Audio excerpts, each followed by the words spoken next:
Good evening. We have a new setup today. I hope everyone had a wonderful week. I am, to put it lightly, exhausted, but we have something very exciting. We have a giant freaking table to cut fabric on, and you can't see it because I messed up my camera. So bear with me. Welcome back to Sip and Sew. I'm your host, Jen. We're so happy to be here today. Close enough. I need you guys to know when I do those go live notifications, it's like, just put the kettle on. That's real. If you can tell, my hair's still wet, so there's that. It's been a heck of a week. Just to give you an update in my life, my phone had a heat stroke on Sunday. I was a dummy move, left it in the car. Rookie mistake with new technology, and it was on, and then it was not, and then it was gone for forever. So I had to get emergency new phone. It took 3 days to get it, which was a whole thing. So now that's okay. This week's just been wonky, man. It's been wonky. I had 2 different dreams that it was going to rain, and it finally rained tonight. So there's that. Very thankful for those moments. No, I just got on. Dang it. Hold on a minute. Mercy. Give me 5 minutes to breathe. I legit used that whole 5-minute warm-up to just make sure I had tea. I didn't fill up my water, but it is what it is. Let it happen.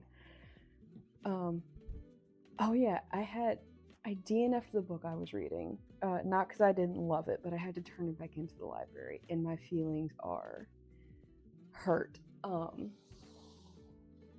You're so cruel to me. You're so mean to me, but it's okay. I can't see everything. There we go. But I had to DNF it because it was due back in 6 days, and I logged into my library portal, and someone had it on a wait list. I was like, this book is too valuable for me to hoard it for 6 days and maybe not turn it in on time. And there was just enough left of it that I knew I couldn't finish it in 6 days. And you need a journal. What book was it? Why Do I Keep Doing This? I can't remember the author, but it was written by a woman. And you need a journal. You need a notebook. You need something to write in. For good reasons. Like every chapter has a bunch of questions at the end. And I got to chapter 8. So my plan is to re-find it on my library thing, and re-request it, and get on the wait list for it in a couple weeks. Like, I want whoever gets it next to be able to enjoy it and not have to stress about it, because it's definitely worth the read. When there's a lot of questions and I have to actually think about things and I have to process them, it definitely extends the reading time smidge. But I got a new thing yesterday, and it's called The Multi-Hyphenated Life. It's by Emma Gannon. Yeah, I wanted something else by her, but they didn't have it at my little local one, so I believe I go to the big library next time. But so far, it's nice. It's nice. It's about it's not a how to set up your blogging lifestyle thing, but you are more than capable of being able to work multiple part-time jobs at one time and sustain yourself that way without having to have one 9 to 5 where you're working till 8 o'clock on your phone at home. And I'm about that life. I'm about that. I don't even have a 9 to 5 now. I'm just trying to be more efficient with what I've got going on so I can come here and do this with you guys more often, because this is more fun for me than literally any other job I've had. So I would like to do this long term. That's the goal. But everyone say thank you to my mommy for giving me this beautiful table. It's just a 6-foot folding table, but what was it? It must have been the part 2 of the t-shirt dress. It's part 2 of the t-shirt dress. And she saw me cutting fabric out on the floor, and it broke her heart. So donated table. We're here for it. It has made life a lot easier, and normally I'm sitting like right there in the corner with my sewing machine so I can sew, turn around and do stuff, sew, turn around and do stuff. It's not meant to be a regular fixture in the living room. I haven't been able to put it away for a few days, so there's that. I've been in my free time working on a dress for my kid, and I didn't stream it because it was a brand new dress and a brand new thing and like an updated pattern. I feel kind of guilty for not doing it with you guys, to be perfectly honest, but it said easy on the package, but the instructions read complex, and I was like, I want to finish this now. And I knew if I started it streaming, we do it together, it was going to take extended amounts of time. But it's real cute. When I get it a little bit more put together, I'll show you guys, or maybe I'll swing over and grab it by the end, but it is not within arm's reach, so we're not going to look at it right now. But it's got my arch nemesis on there. Buttons. 6 of them. Or 5? 6 of them. Buttons. And thankfully, I think the buttons are the very last thing that has to happen, based on how the rest of the instructions are going. But something I did find out of this is how big my pockets need to be based on how big the pockets are for this small child dress. Very enlightening experience. But speaking of small child things, we are gonna make some more summer clothes for my small child. She's growing, and I swear on my life I think she grew 2 inches in a week, and I cannot be bothered to go to a clothing store to buy clothes. I'm sorry. I have too much stuff here. I have too much time on my hands. I can't be bothered to go and I can't do it. So what I have that I've already used this a couple times is a size 8 for some of the things in here. What is this? McCall's M4816. It goes up to a child size 10. Which is like barely big enough, but we're working with what we got. Okay.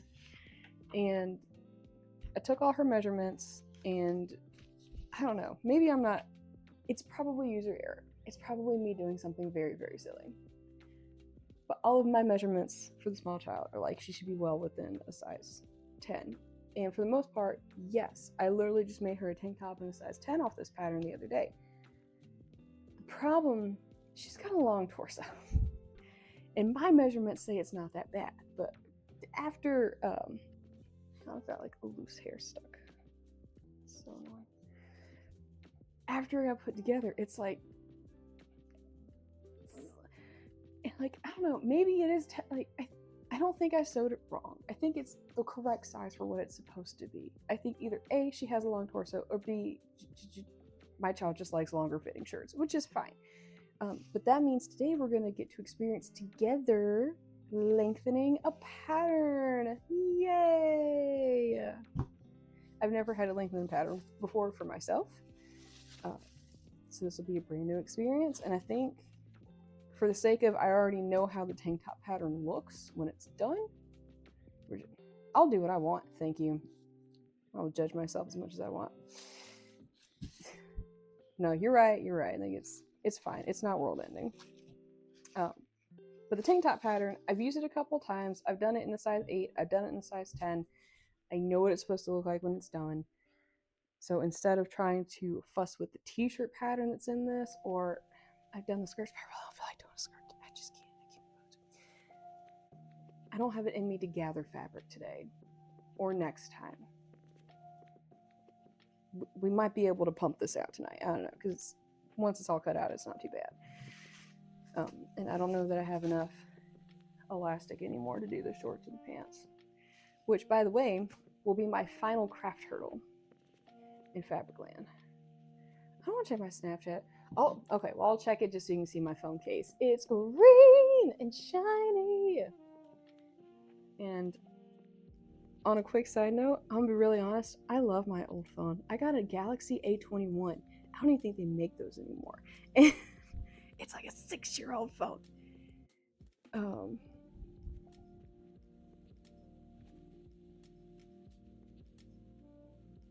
They're terrible. You know, fancy. It's fancy because it still has a or it has a headphone jack. So I feel on top of the world right now because my phone has a headphone jack. No one has those anymore. So I do in this moment feel like an elite millennial. I do. I feel amazing. And it's only got 32 gigs of space on it, which is wild. But it has room for an SD card, and I might get one, but then again, that'll give me more room for junk, but then I'll have more room for photos. So like I'm teetering.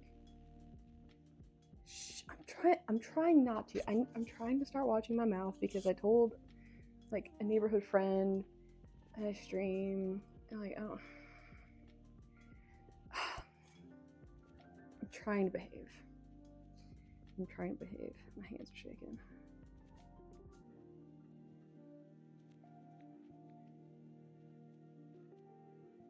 There we go. Good enough. Okay. Back to the matter at hand. Now, like my neighbor, she's really, really nice. Like she's super, super sweet. I'm aware that I live in the Bible Belt. That's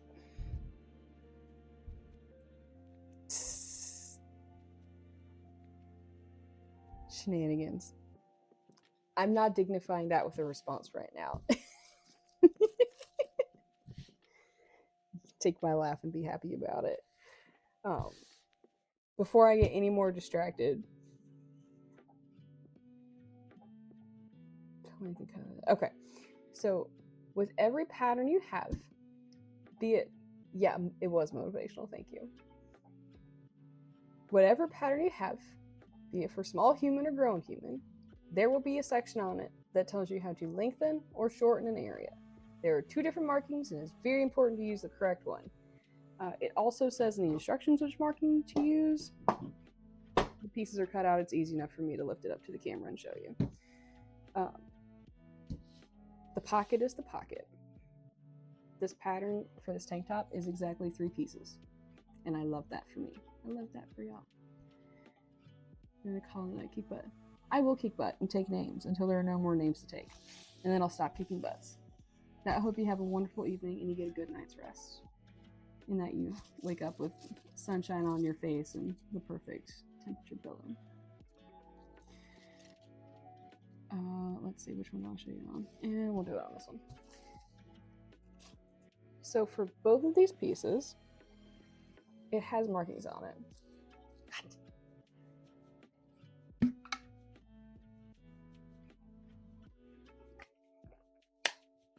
If nothing else, you do take care of me before you go to bed.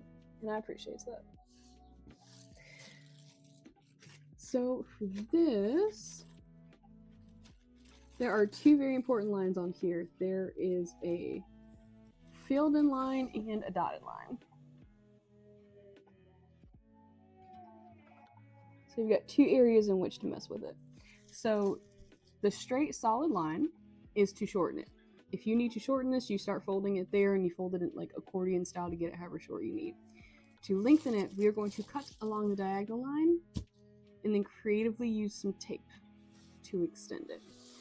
And actually, I think there's a picture of that happening in here, which would help give you the context of, yes. Like, I have relatively photogenic memory, so I can see the pictures of this in my brain space, and I have to remember y'all can't see that sometimes. But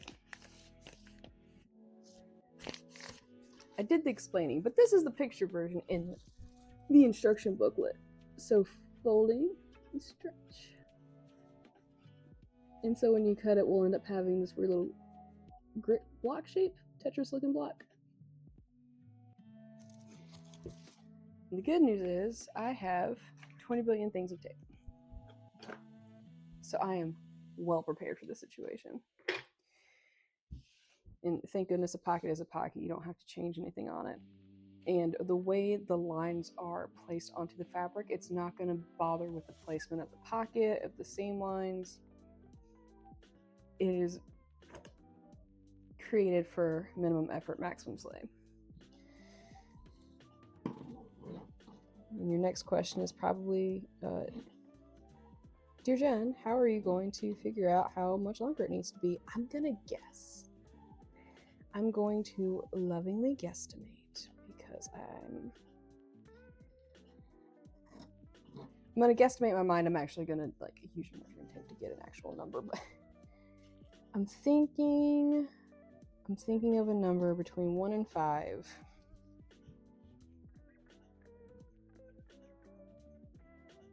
I'm thinking we'll make it 3 inches longer. 3 inches longer, mindful that we are going to lose about an inch of that in the hem. So we have to factor in what our hemline situation is going to be into the end final length. So on the bottom of this, it has a 1 1/4 inch hem, and I do try to stick to that. So it looks like it's, you know, per package instructions. So keeping that in mind, we might actually, I might make it 4 inches longer. Let me think. Let me think how much longer that will be.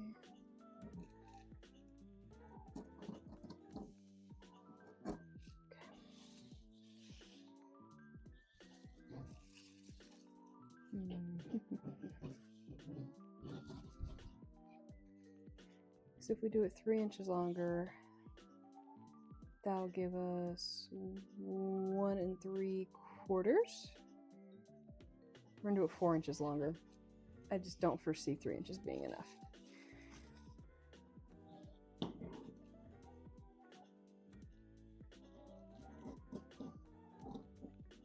Which it sounds like a lot until you remember that you're losing an 1 1/4 to a hem. So, meet.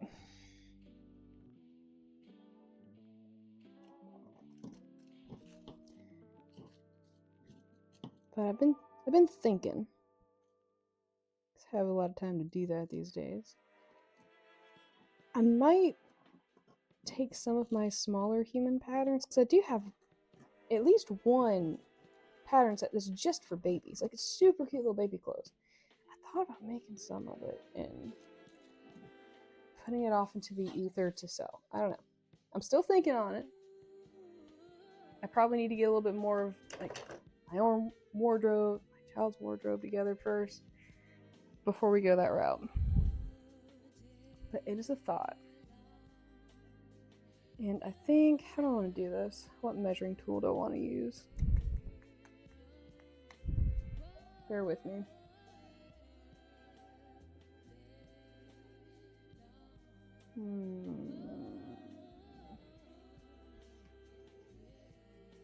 What is within easy arm's reach so I don't have to walk over there?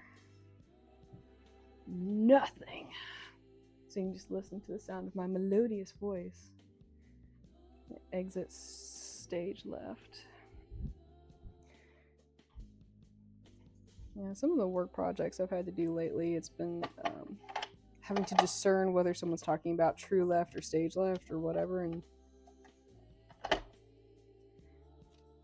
don't know. It's stressing me out. I definitely had to drop stage left in some work stuff, and I'm like, I wonder if these people even know what that means. Hopefully. So yeah, we're gonna do about a 4-inch lengthen, which again, I know it seems like a lot, but once we take off the hem, we're not gonna have as much left.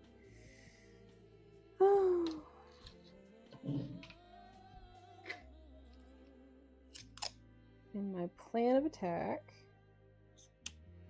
just pull a huge chunk of tape, and I'm actually going to tape the back side of the pattern piece first.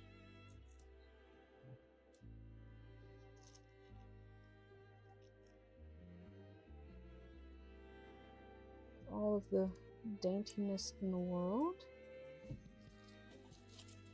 So there's tape back here now. Sticky side is facing you guys. And then I'm going to kind of judge it flat, measure out where my 4 inches is, and then line up my placement.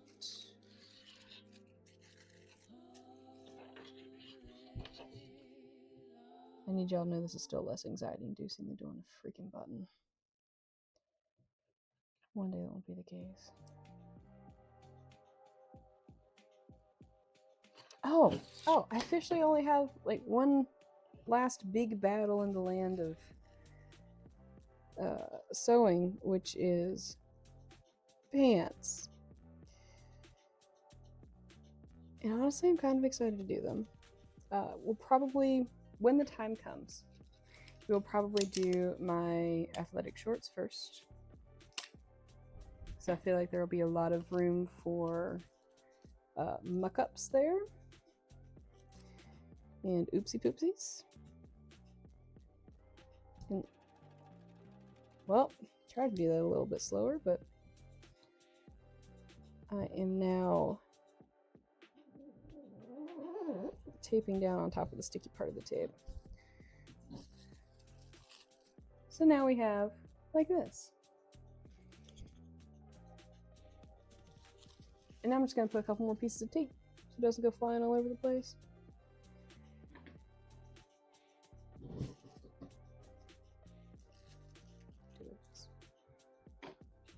And then we will rinse and repeat for the other side.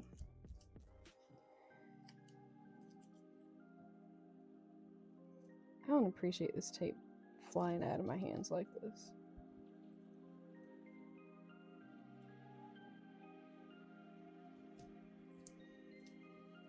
This is definitely one of those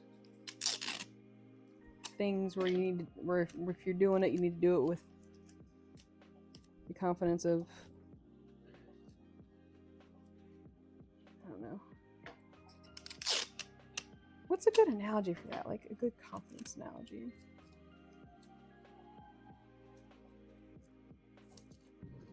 Because, you know, like, it used to be something like the confidence of a grown man in a meeting room, but I don't know, it just doesn't hit the same anymore.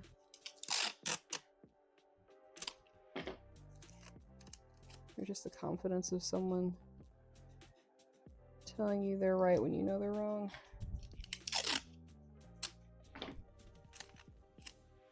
Do it with your chest. That's my favorite.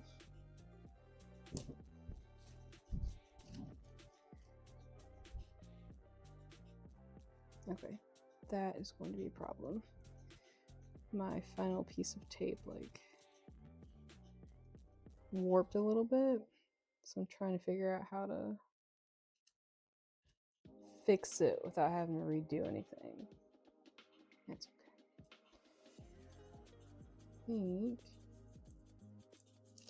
Give it a little tuck like that. That should be just right. Hey. Yeah, do it with the confidence of me trying to sew at 1 o'clock in the morning. I feel like that's a brave person task. There we go. All right. We have lengthened 1 whole pattern piece.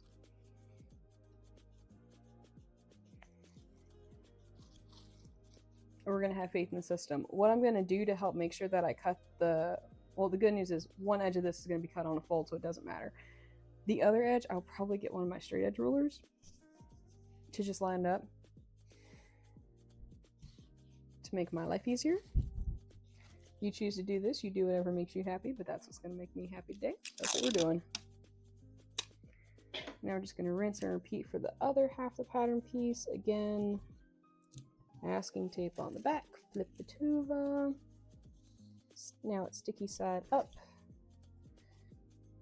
Gonna figure out about where 4 inches is. And if it's off by like a centimeter or something, I don't think it's gonna make that big of a difference.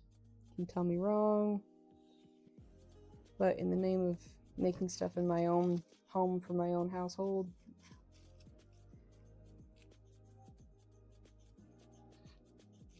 there we go. Perfect.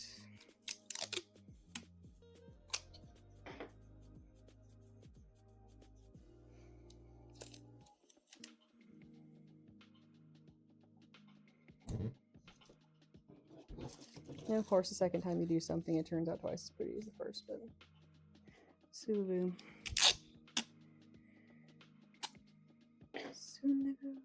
Oh my gosh, I almost forgot I had tea. Just sitting in the corner waiting for me.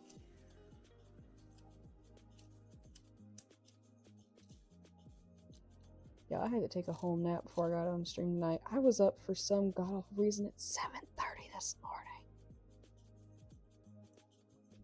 With the waking birds. Like, I haven't naturally, this is no alarm by the way, I have not naturally woken up at 7:30 in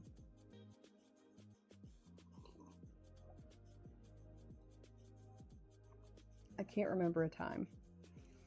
It had to have been when I was working like a true almost 9-to-5 job, which was over a year ago. Wild. Wow, baby. It's certainly not my lifestyle right now.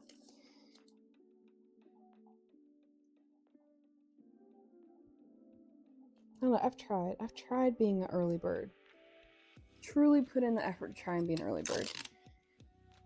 Sleep schedule, I got really into Chinese medicine for a little bit and was using that sleep cycle for a while, and I still use some tips and tricks from it, but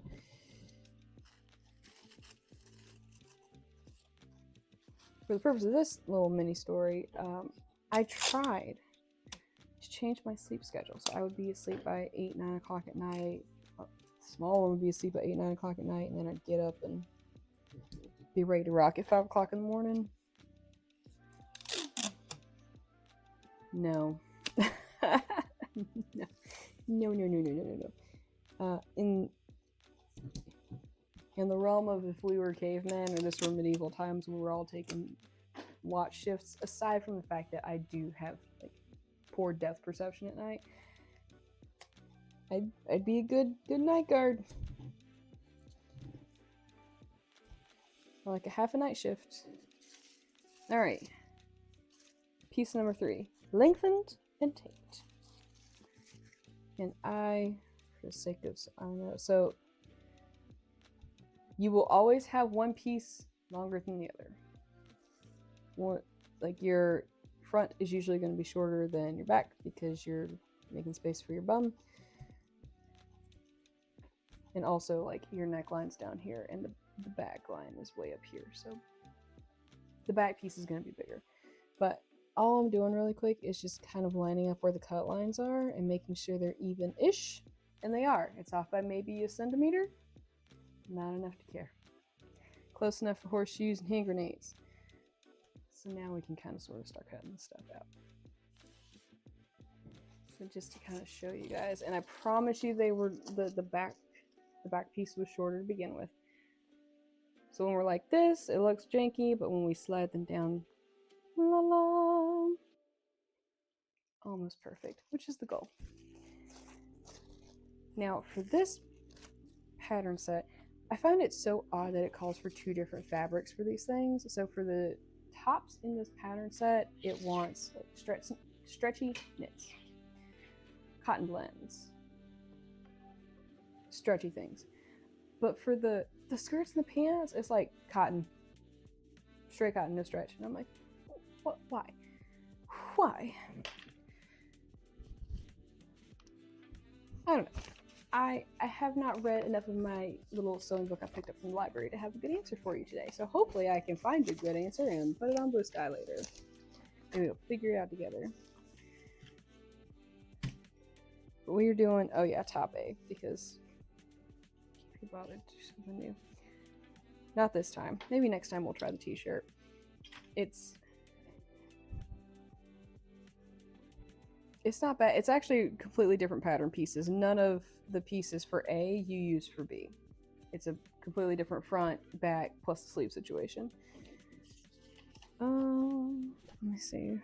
A lot of the stuff that's in here, like notions wise and tips wise, is going to be the same as some of the other things we've done, like t-shirt dress,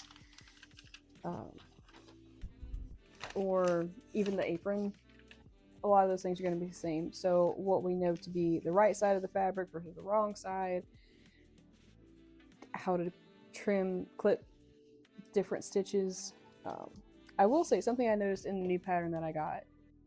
It's a simplicity pattern, and here in the McCall's, I will show you why I like the McCall's pattern so much, is when you have different stitches, like an edge stitch or a gather or like a narrow hem, it has the definitions on there. It tells you how to do it in the glossary section. The Simplicity pattern that I just bought, this brand new pattern that's probably came out in 2024 to 2026, it did not have that. It said, you need the stitch, go watch this video. And I was like, I don't want to use technology to do this. I want to sit here and read my pretty paper and have my instructions, but like, I won't deny it was useful. I had to learn how to do understitch. And what was the other thing? A stay stitch. Hadn't had to do a stay stitch before. Had to do it for that dress. Which is wild.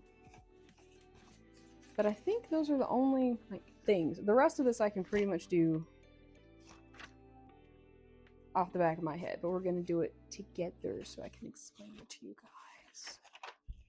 Because while I can do it with myself without mucking it up, I don't know that I can do it verbalizing it to you guys. So we're going to use the instructions for today. But I have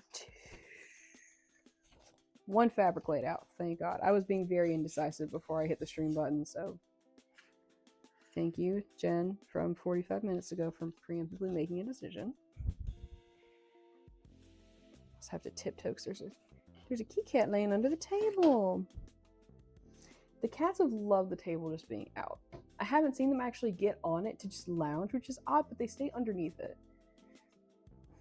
Wow. But we're going to use this. I've used some of this to make a skirt from the same pattern thing, but it is a stretch knit pink and white checker print. Very cute, very summer.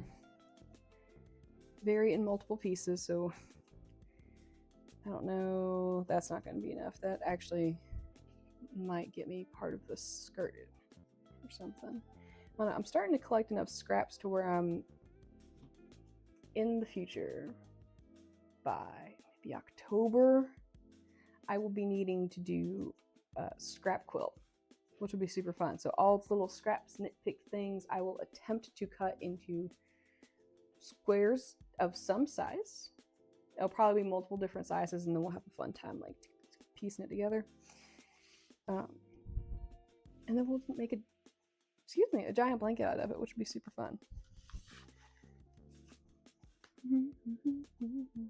Oh, something else weird I had to do on that new dress pattern that I was doing in my free time. Some of the pattern pieces needed to be up, wrong side up to cut them out. If nothing else, I have learned to read the instructions all the way through at least one time. Otherwise, I would have been a big muck up. All right, so this is, I don't know why I said. We're going to ignore the fact that this is looking for a 60-inch piece of fabric, because I have no idea how much I actually have left of this and in what angle or shenanigan. I don't know. All I know is I cut it just jankily enough that I think we can make this work. And if not, I have other fabric. It is not the end of the world.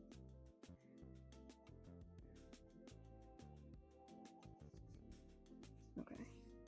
Green goes this way. Random piece of black thread.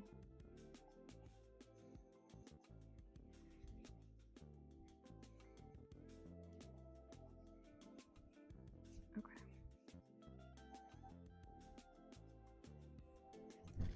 I might not have enough. I thought I had enough of this. I don't think I did.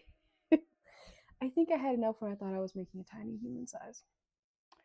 But since that is not the case anymore, to the scrap pile it goes. Or to very tiny human clothes it goes.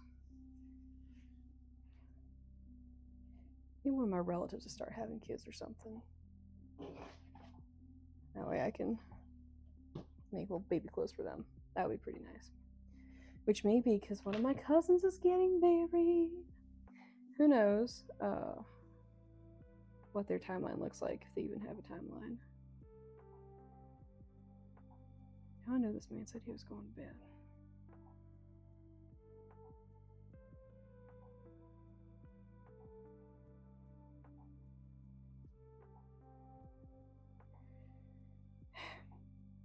Shaking my head.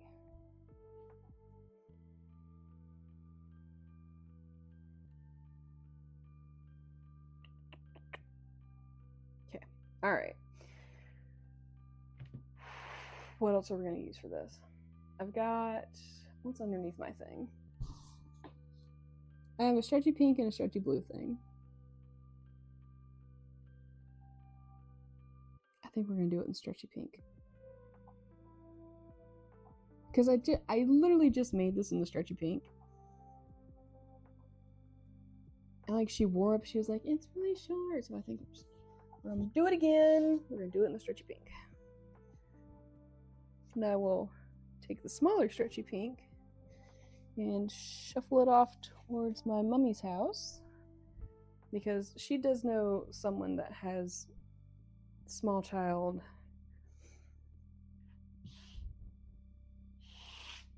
ish, the same ish age range or size, shape, structure as my kid. So things that my child is growing out of and passing that way. And if I was a smart gen, this should be still folded right sides together.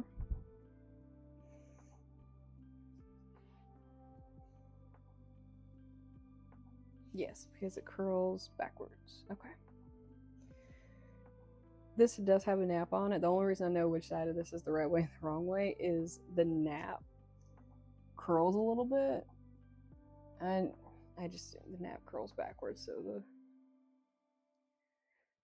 back is the back. It's good math.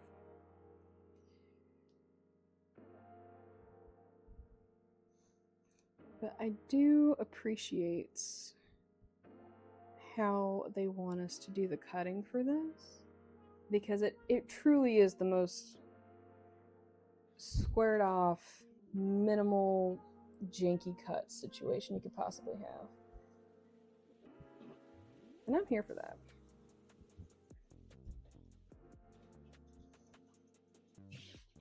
And one thing you do want to do when you're working with a stretch knit is on the back of your pattern sleeve, you will have this bar across the top. I may have shown you guys this before. But on that little bar, you should have 4 inches worth of fabric. It says crosswise folded knits. So you fold it crosswise. I just folded it in half. But you should be able to line it up on the black bar and then stretch it to the little edge of the white where the arrow is. If your stretch does not stretch all the way, it is not going to work for the project. I've already checked this as stretches. I will not do repeat behaviors, but know that I checked it, obviously, because I already made a little tank top out of this.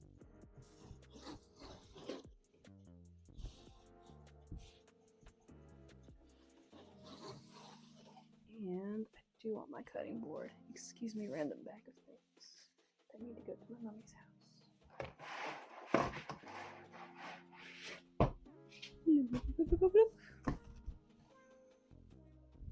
You can tell my kid's a creative colorer, I think. Oh, they don't show up that much. There's a lot of marker on here. Never did bother to clean it off. It's not really mucking up what I'm trying to do, so I don't mess with it. Except I did fold this the wrong way to get this on the fold where it needs to be at.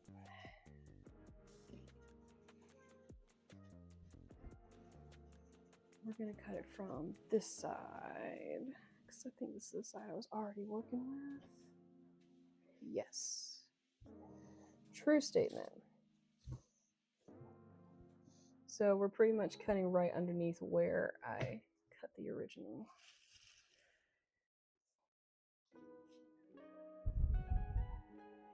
So we'll have a nice rectangular chunk of spare fabric.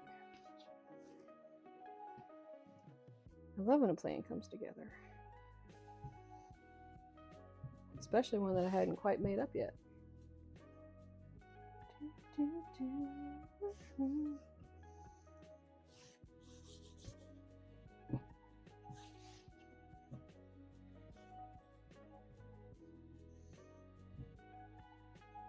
And while I would normally iron my pattern pieces out, I don't want to risk melting the tape for something silly. Plus, I've used them so much, they're already pretty flat from use. But for both of these, the pattern needs to be right side up. So 3 is going to go on this side. Me being me, I'm going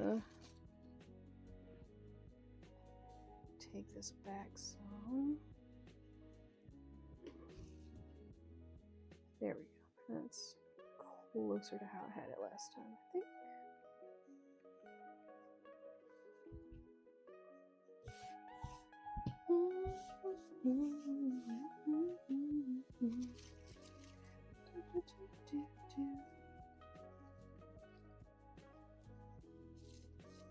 Okay, so just due to the fact that I don't have much like this way room on the table, we're going to cut out piece 3. We're going to slide it around to cut out the pocket, because the pocket's just going to go up on the top edge, and then I'll slide it the rest of the way this way to cut out piece 2.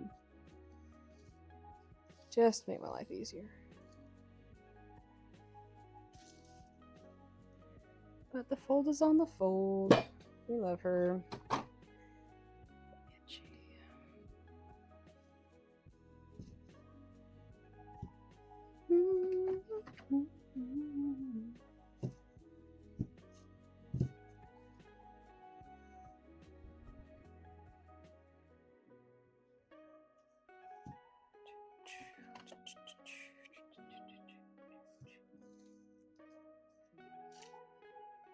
Don't do that. Oh my god. Okay. Everything looks good. There's like a little bit of a give in this one piece of tape, but I'm pretty sure that's just user error where I taped it jankily because it is laying. It's laying like the last time I cut it, so we're not going to stress about it. None of that. Oh, I need to get more rotary blades.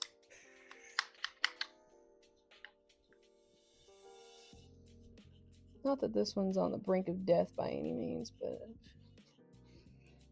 I've used it to cut through a few projects, and I think there's a nick somewhere in the blade. Yeah, it's like right there.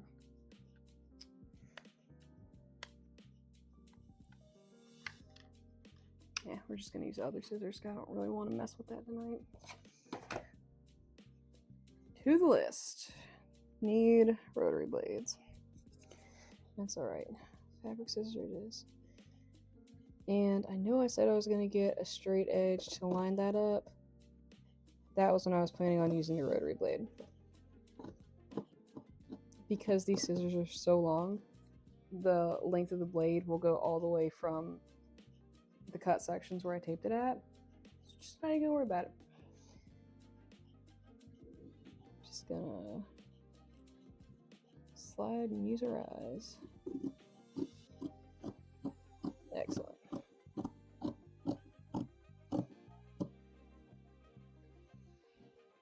Just gonna pull that up there so it doesn't fall off. Cut out the neck.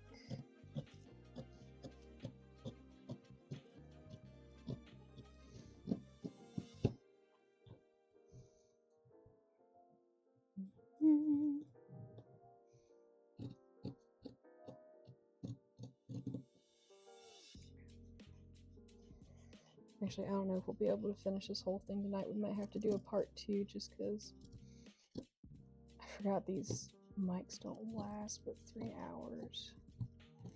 So we'll see. We'll stretch it as far as we can. Perfect. All right, part 3 is cut out. Just need... Of course, I left all my stabbies over there. Hold, please. I love using my pattern weights to hold down the piece before I cut it out. But I do like pinning it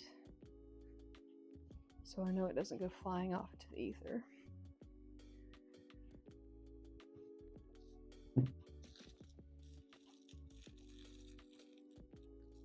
Or as the glorious Sir Prentice says, ether. I'm ready for Has Been Hotel Season 3.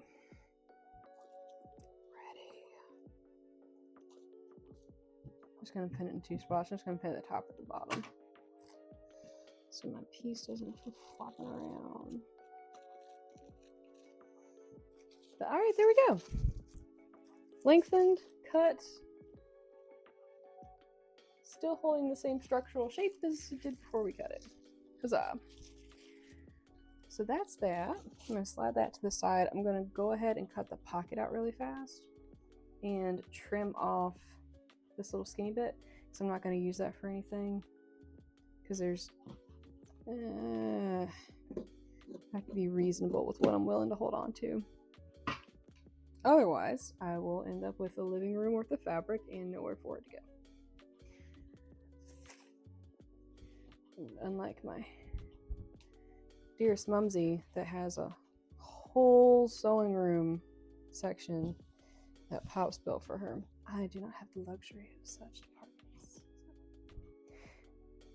Maybe one day I can do, you know what I should do? I should just take a video of the sewing area in Mom's house, just so you guys can see like how much storage she has, because it's crazy. It's an insane amount of storage. Make sure I'm not missing anything on instructions. Yeah, so good news. The pocket just goes on the right side of a side of a fabric, so you just need one little piece. Easy peasy. Just cutting it out at the tops that's left over.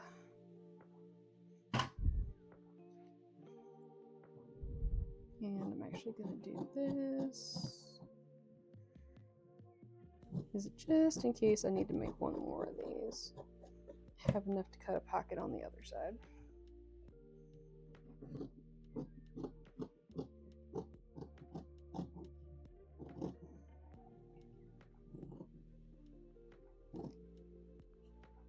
I would really not like to have hot flashes during the summer. This is honestly the worst.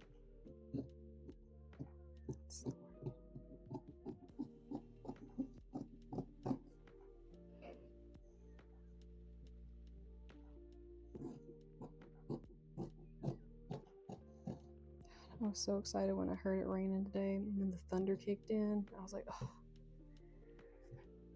Thunder on a Thursday? It's good life. Excuse you, silly gray boy. If you come crawling between my feet again, I'm gonna pick you up.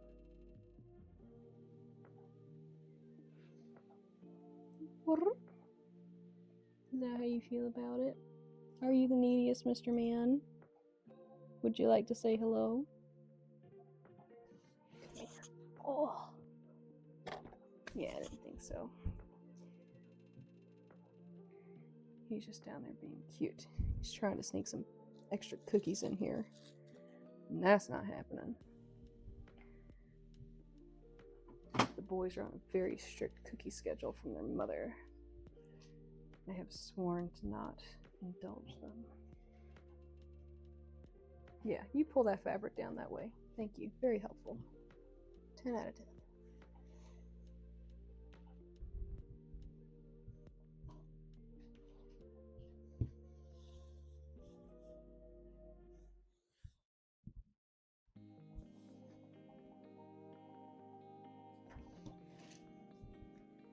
Yeah, it's been a really weird week. Not having a phone for 4 days, really, I don't know. It was like a little bit of a mental reset. It made me remember that back in the day, like I remember being a kid, my mom just like telling people she'd be there at a certain time and we all hope for the best. And then you give them like a time buffer. That's what I had to do. My bestie, I tell like, hey, we're gonna go do X, Y, and Z. If we're not back by insert time, assume something bad happened. But what it also did was it helped me to explain to my small one that we can't just stop and piddle around and do whatever we want to at any point when we're doing like an outside adventure thing. Because, what was it? I think we went to, was it just the park in the grocery store? I think it was just the park in the grocery store. And she's like, oh, but I want to go do this and I want to go do that and blah, blah, blah, blah. And I was like, we can't. We told someone we'd be home at a certain time, or they're going to think something happened. Like we, got into a car accident, robbed, whatever. We can't just muck about.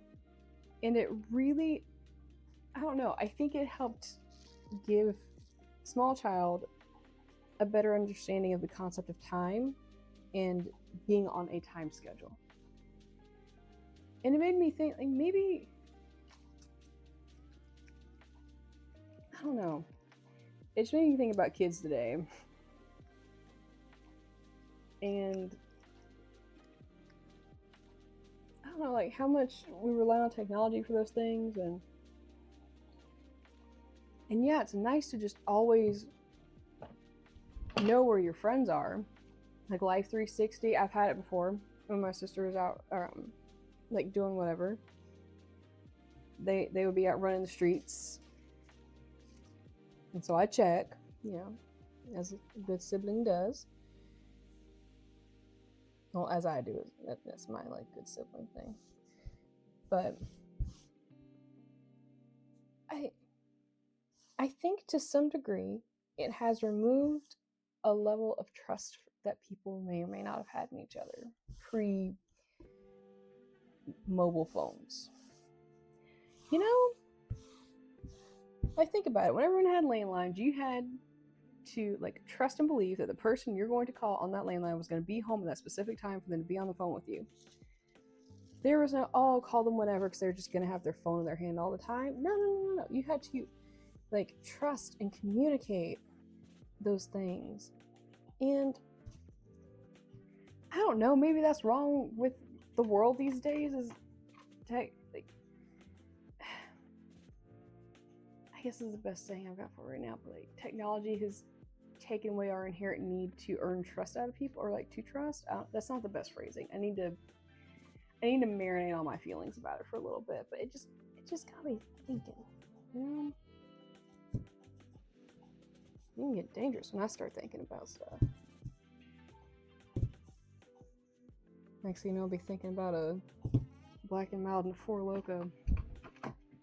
Not the new ones. So. Actually, no more Black and Milds for me. I tried one the other day and I woke up with like essentially a hangover, and I was like, well, it's the end of an era. Can't do those anymore. Womp womp. Actual womp womp. Those are my little like mental health Treatos, so a loss is a loss. This is my new mental health Treato sewing, so this is my new fix. I do get a good adrenaline rush out of this. But yeah, that's just, I've had a lot of room to think this week.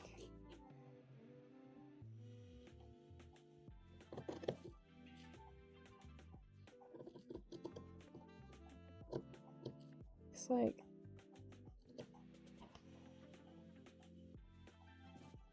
I don't know, it almost made me not want to cut the phone on when I got it in the mail.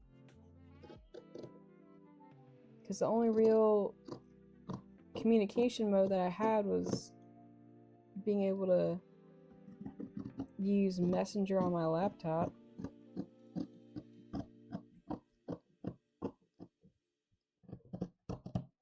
I purposefully don't keep my social medias logged in so that way I don't get distracted while I'm working.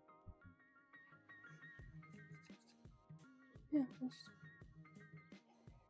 my thoughts and opinions on it.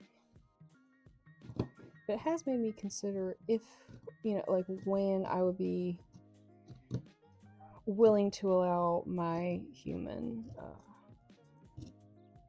a cellular device. Because I was looking out of curiosity, just, cost-wise, phone plans, things like that. I use Mint Mobile. I'm all about it. I pay it and I don't have to think about it for a year. And like I see that there's like the Bark phone, and there are these other like low-grade smartphones where it doesn't have all the capabilities that the adult versions do. It just still feels, I don't know, I want to get her a flip phone. Like I used to have what is it called? I saw them selling them on eBay as a Y2K slide something. It was a Samsung, and it had like a regular keypad little screen, but then you could like slide it this way to get the keyboard out, And I used to be wicked fast typing on that thing. And I miss it. I miss that stupid phone so much. And I consider the concept of getting thinking my child started the flip phone. Not out of cruelty, but just I don't know. Appreciation for what we got. What used to be, what could have been.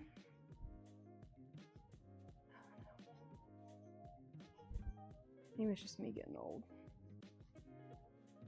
You know, as old as you consider 32 to be, but.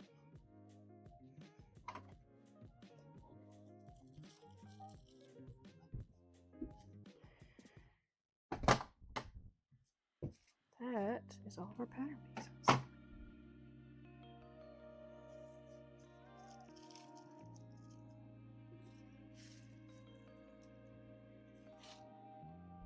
Damn. It's quick when we all gotta cut out 3 things, ain't it? Alright. Fabric is cut. Let's get this folded up and out of the way.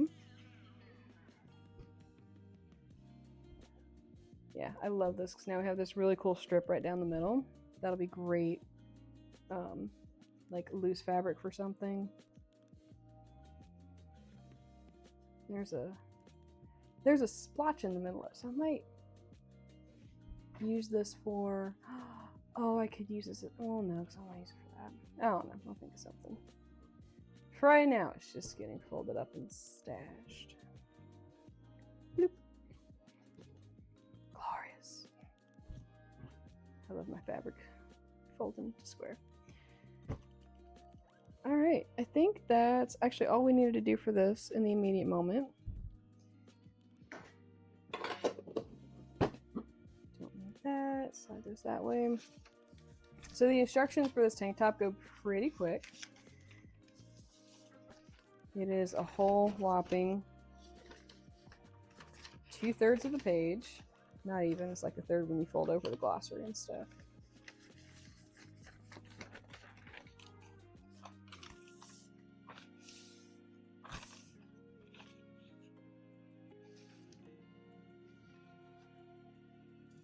Not even. The instructions for this start right here. Hi! I am working on a tank top for my small human. Lengthened. So I had to lengthen the pattern out this time. It is the McCall's M4816. And it's a tank top, t-shirt, skirts, capris pants. So we're just working on the tank top pattern today. Because I have made it 2 times now. I've made it in a size 8, and of course my child grew overnight by 5 inches, so it was way too short. And then I made it in the size 10 with a standard pattern, and right, I made it in size 10, and it's like a little too short. So today we're gonna try it lengthened because it always goes up to a size 10, and it fits everywhere else, like the neckline and the armholes and stuff. So we're try the lengthened version. I added 4 inches to the pattern itself. Should be able to see it pretty easy because it's on the. Just got finished cutting out the pieces, so I'm actually about to rotate all my stuff around so we can get to sewing. But I lengthened it by about 4 inches, which feels like a lot. Yes, 4 inches to the length. So it feels like a lot, but the hem is going to take up 1 1/4 inch. So factoring that into the process, it should be just right. Because my child has, I think, methinks, a long torso. So I've never had to alter a pattern for myself. This is the first time I've actually had to do any kind of adjustments. Outside of just like, I don't like how that hem looks. But it doesn't seem like a pain in the butt. It seems relatively reasonable.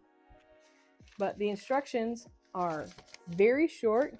They start here, and they go down, and then there's like 3 pieces right here, and then we're done. So I think if the microphone stays on, we can finish it tonight. I do need to change out my threads and get something pink on there. I think I still have some pink bobbin, or is that my pink bobbin in there? I'll use a different bobbin color, doesn't matter. I think I've got a cream bobbin ready to go, so we'll use that. The pink thread I had used is either in there or in that. Maybe I'll just use white thread and call it a day. Just use the white, I think.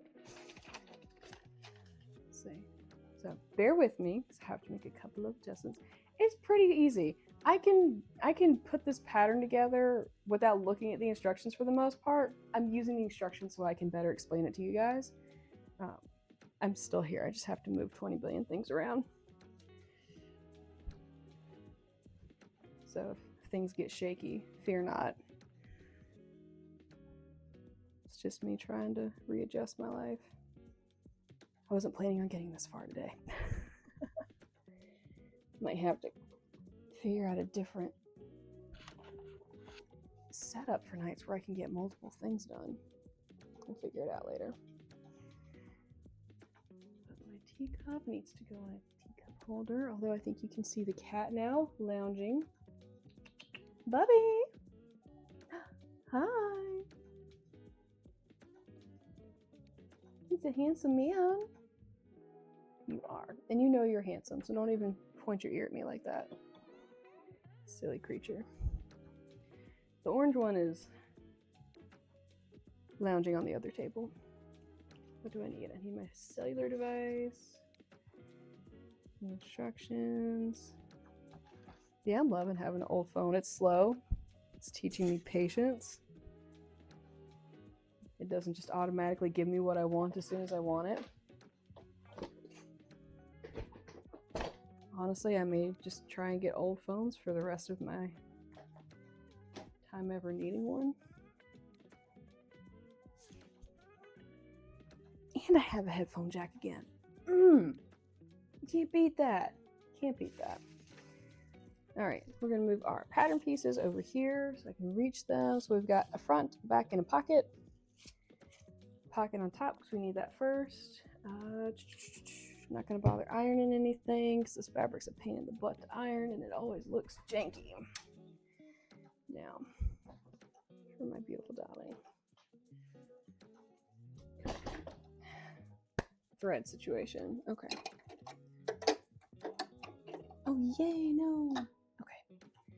Good. I think the bobbin that had pink thread on it only has pink thread on it. I refuse to buy more bobbins. I will just put stuff on there until I need the original color again. Perfect. So I found my pink. And I think I put my pink back in the thread box. So you guys are going to get a little bit of a shuffle. So I can get it back out. Make sure I didn't. No.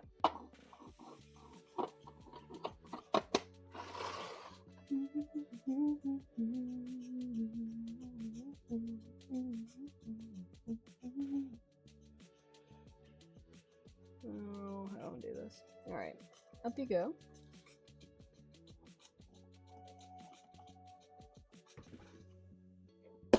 It's right there. Looks like the same one. Yep, perfect. That was lucky. Sitting right there on top. Excellent. I've actually been using embroidery thread for some of these things. Because my machine loves embroidery thread. I thought it was going to be too silky, but it's holding it down. My mom's sewing machines are really sensitive to different threads and stuff. My little workhorse. Got no fears. I think the only time I ever had an issue with thread in this machine was I had put bobbin thread on the top And it did not like that. Come on, baby. I know, it's very dainty thread. It doesn't want to go on the thing. I know. Give it a little shush. I'm trying to think. Do I need to change this needle out? Yes, I do. I do. I want to. I want to change it out. I also need to put this one out to pasture.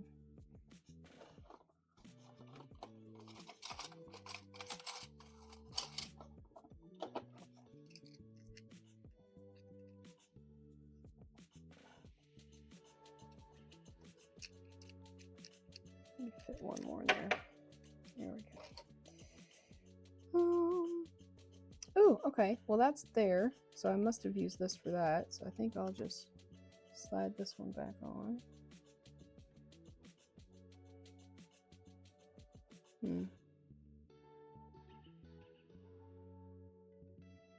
I don't know. That feels dull. We're just going to get a fresh needle. If I can securely push it into my thumb, it is too dull. Get in there. See now why my mom had 20 billion different needles, because I didn't realize I was going to go through them so daggone fast. But here we are. Heavy duty leather. Heavyweight knit.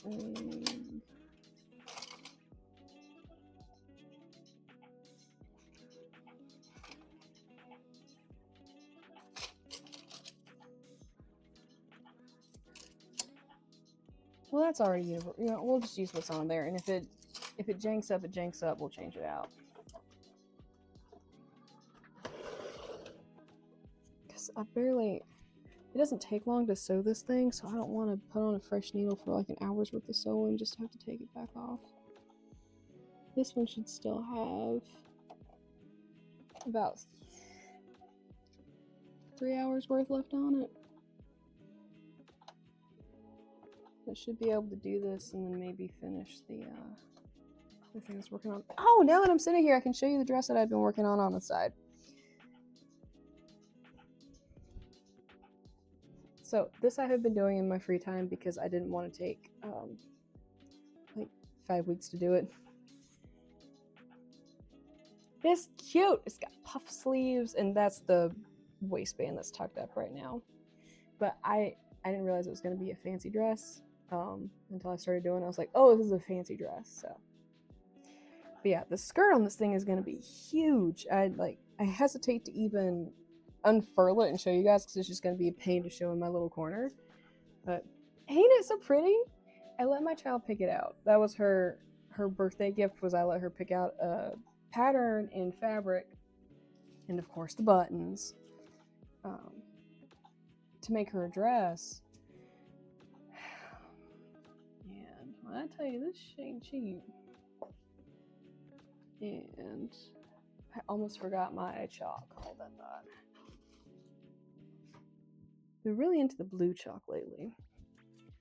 I've also been doing a lot of things where blue shows up really well.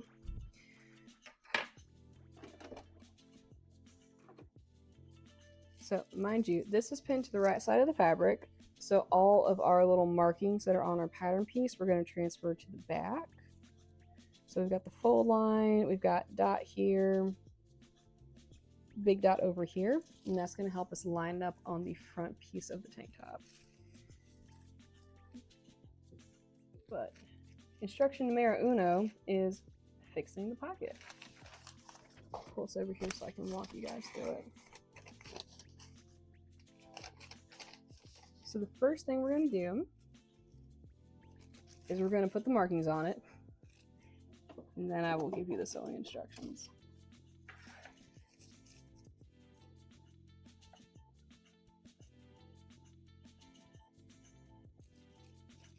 And the one thing I usually don't do, at least with this pattern, is mind the grain line for the pocket.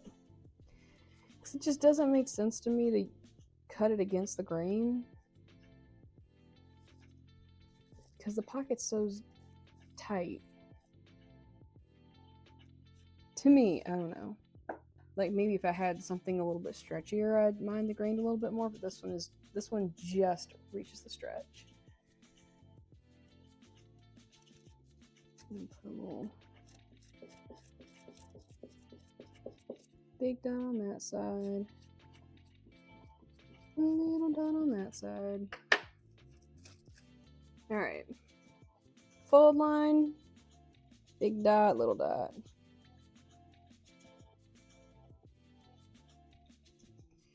Alright.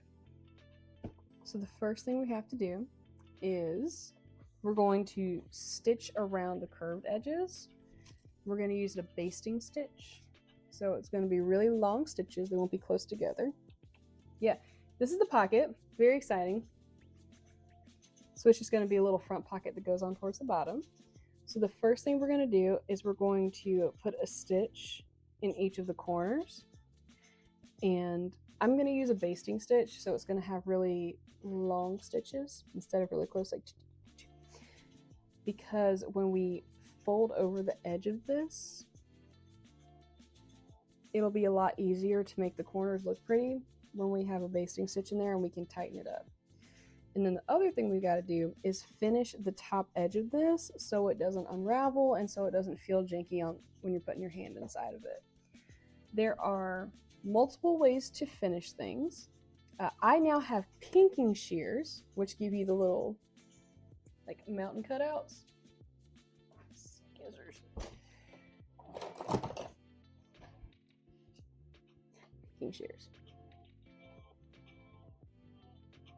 So if you ever look on the inside of your clothing, a lot of athletic wear, or I think even my jammies have it, yeah, it'll have a serger.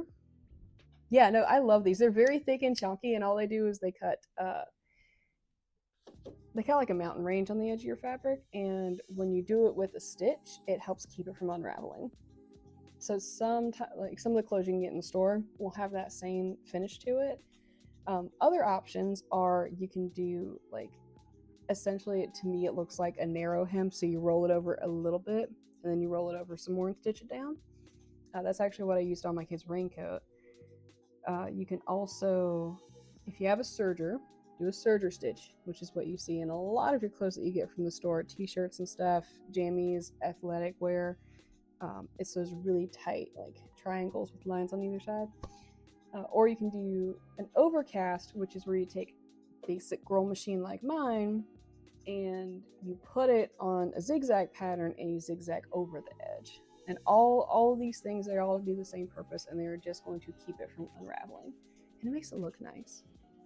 And there's some fabrics where one method is going to work better than another one. Like, I was terrified to take pinking shears to the ripstop fabric because I was convinced that because it put an angle into the fabric, it was going to unravel. So the ripstop fabric got like a super fancy hem all the way around. But important thing in the instructions, it is always going to show you whether you are sewing these things on the front or the back side. So for the purposes of these patterns, if it is fully colored in, the gray color, that is the right side. If it is blank or white, that is the wrong side of the fabric. So our pocket, we're doing all of our starting stitches on the right side. So the finish across the top and also the basting stitches around the edges. The curve edges, I should specify. So I already have this set to a basting stitch because I was doing it on something else. And I'm putting it really close to the edge, only like 2/8 in.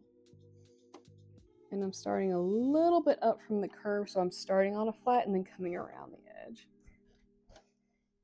All things will make sense.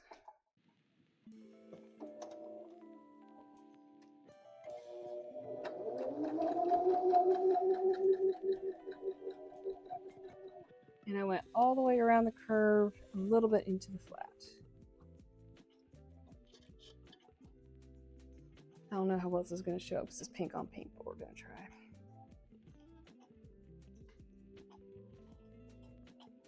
Well, not bad.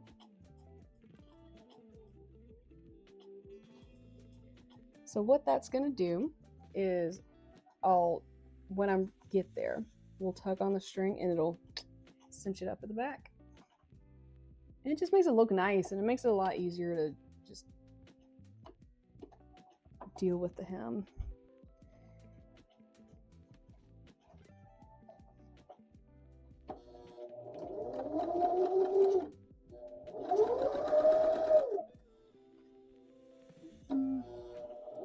There we go. All right, so that's both corners. And now we're going to finish the top. So I am going to do the pinking version. So I'm going to change my stitch length to be shorter now. For me, I like it 1.5. To each their own. But my mom and my Grammy always told me 1.5. And I'm going to do just a straight line, 2/8 or 1/4 of an inch down from the raw edge.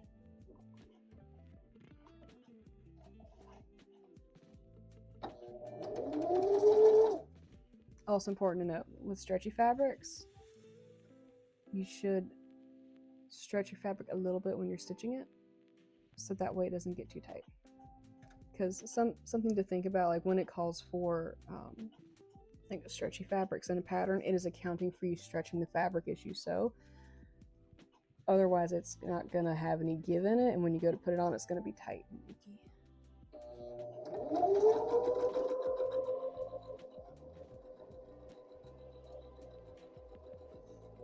It's like a good way to kind of see how that works is, again, like athletic wear, athleisure, stretchy jammy things.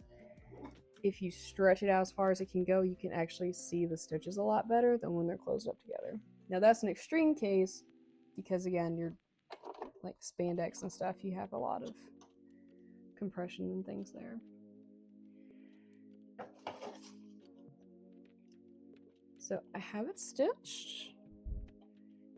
And then I'm just going to take the shears and cut like right next to where that stitch line is without cutting into the stitch.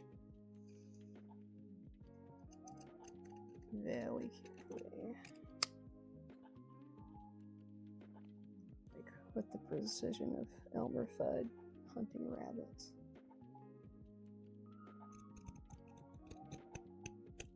Which, to be fair, Elmer Fudd was not bad at hunting rabbits. He did always find Bugs Bunny.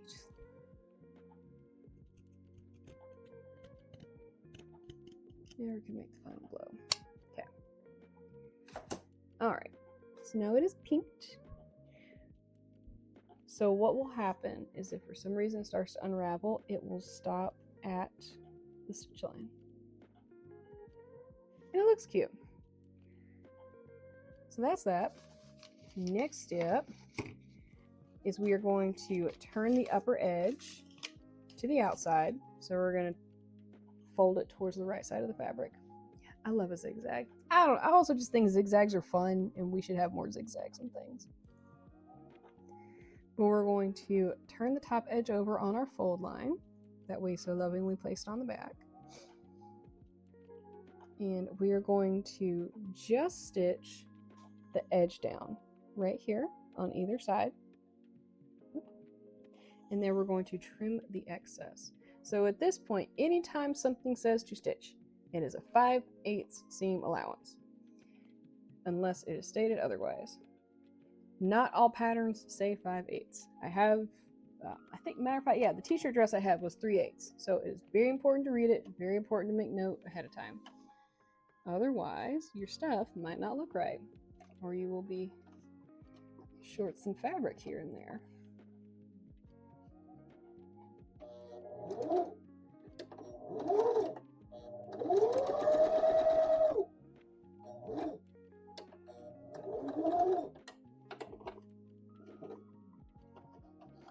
And I do not tie knots at the end of my strings after I get done stitching a section.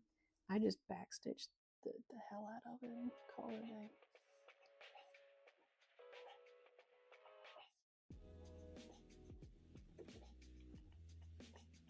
Wrong way. See what I'm doing. And eventually I will trim some of these loose threads I've got hanging around, but I kind of need them right now.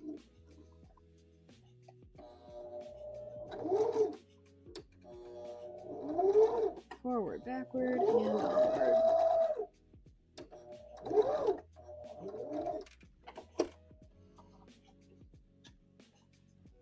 Excellent. So now we have the edges sewn down. And now we're going to get the regular cup. Oh, I left my scissors all the way over here. And I'm going to do a little bit of thread cleanup and then trim the excess. Now the first couple of times I trimmed the excess on this pocket, I was real scared and I didn't know what the right part was to cut. I'm here to tell you I still get anxiety about it. And that's okay. Because it like gives you a close-up. Okay, it's still on. So we're just trimming off the teeniest, tiniest, most minuscule little section on the side. So it looks nice. And so when we fold it over in, I think the next step, it doesn't look too silly.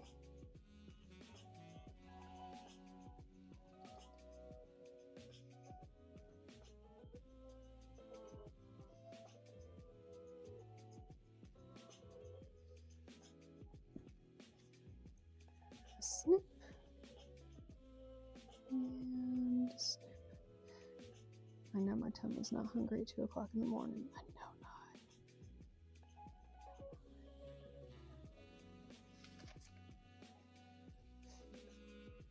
Okay, so now we have clipped. And the reason why is this excess on the edge is going to end up being sewn in like that onto the shirt on both sides. So this way everything will match up and you'll have a nice clean line all the way around.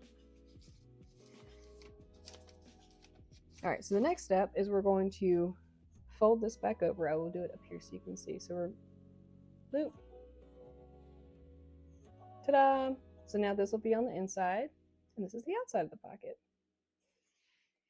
And I'm going to do my best to poke the corners out because I like a stiff corner. And you can already see on the back where it's starting to fold onto itself. Love that. It's doing what we want it to do.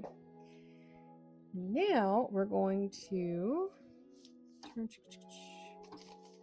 turn on the remaining seam allowances.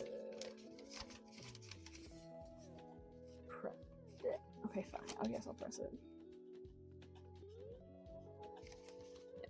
Now it wants us to pull in the ease on the curve. So now we're going to go back to our curve sections and we're going to ease the curve. We're going to pull the fabric in a little bit. So as we pull the thread, it's going to make the pocket kind of curl in on itself.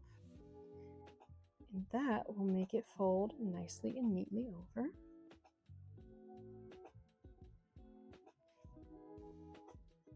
And if you accidentally pull it too much, it's very easy to loosen it out and make it not so extreme.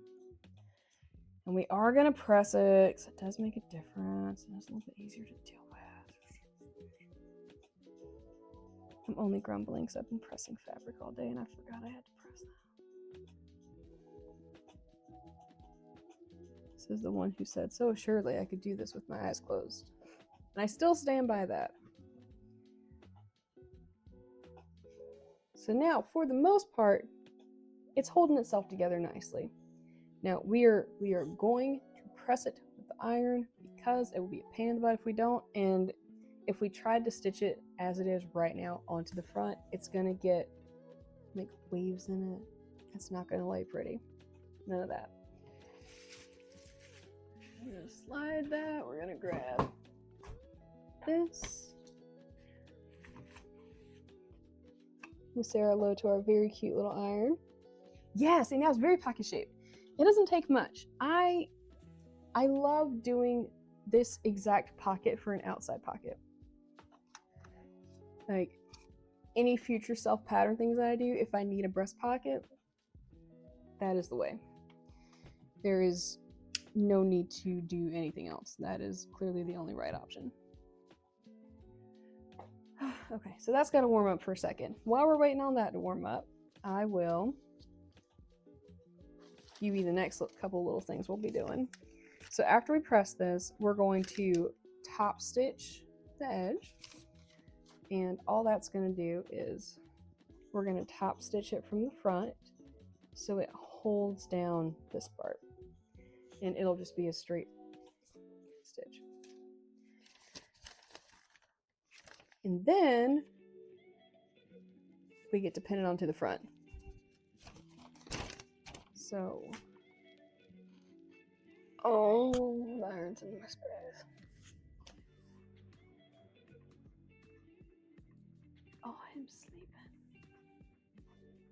I wish I could enlarge this. I don't know if I can angle this down better. Maybe if I lift it up, you can see him better. Hold on. I'm taking a whole nap.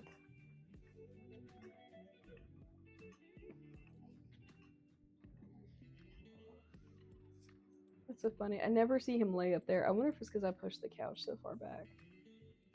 It's definitely a safety hazard right now, but it's okay.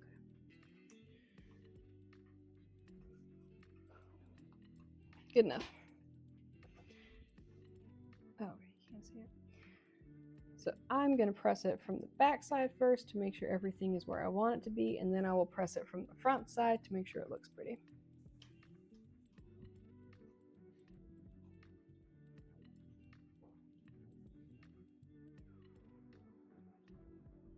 I do love my iron very much. Don't ask me how I did so much sewing before I got this thing. A lot of crying. A lot of deep sighing. Perhaps. Let me tighten that up a little bit more because it's like curling weird. There we go.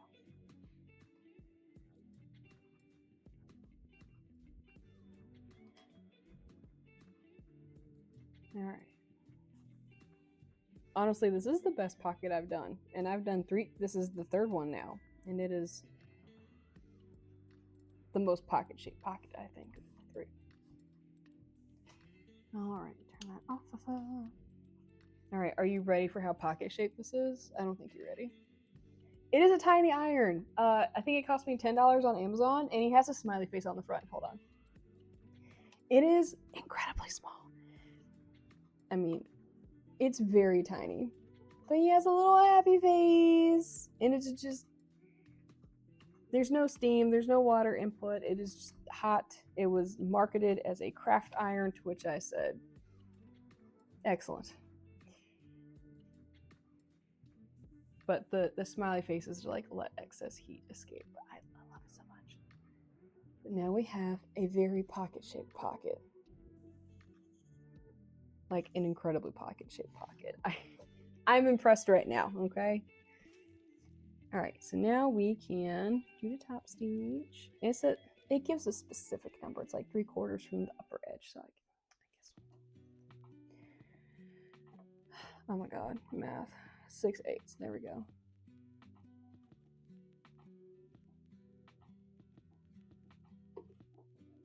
And do it right there. Ouch. I'm fine. Okay.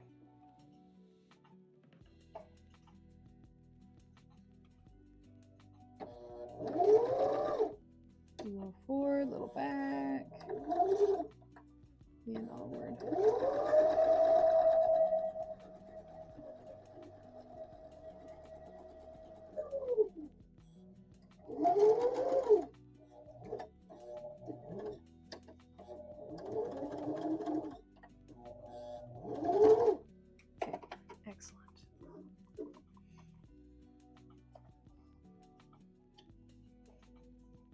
That's pretty daggone straight. So here it is from the front, top stitch down. And then this is what it looks like from the back. Okay, got a little kinked up right there, but it's the inside of the pocket. I don't care that much. The point is, it is down, and that's what we care about. So that is ready to go onto the front, which is awesome. So I will bother to trim my threads now because that's going to drive me nuts.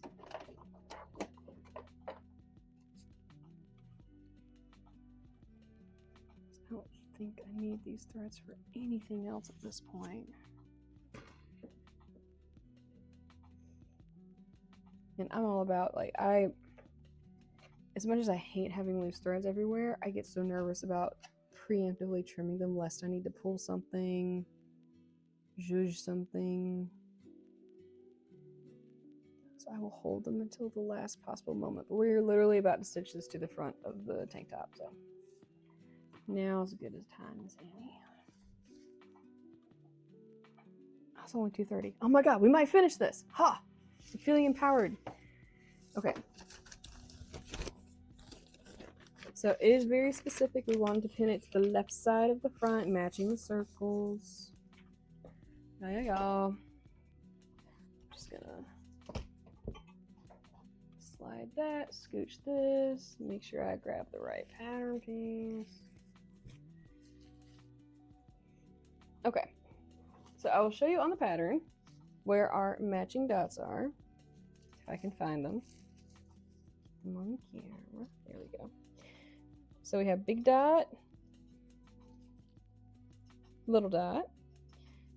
That is where our pocket is going to go on the front. Now, mind you, this is pinned to the wrong side of the fabric, so marking anything on this side isn't going to do us much good. But before I move this to put the marks for the pins on the front side, I'm actually going to, and you can see where I've done it before, I'm going to gently nick into the top of the fabric for my little triangle markers. And the reason why I like doing a nick instead of trying to like color it in is it's a lot easier to match up my seams with a nick than it is when I'm trying to like chalk it. It turns into an actual pain in the butt.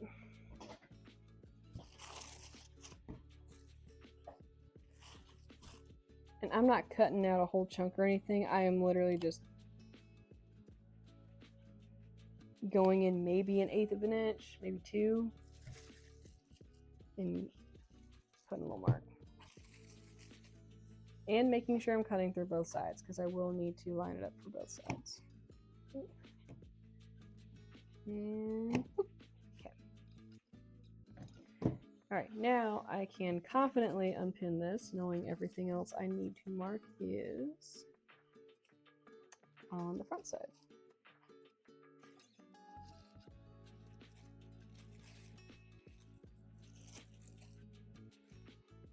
So we're just going to fold this open.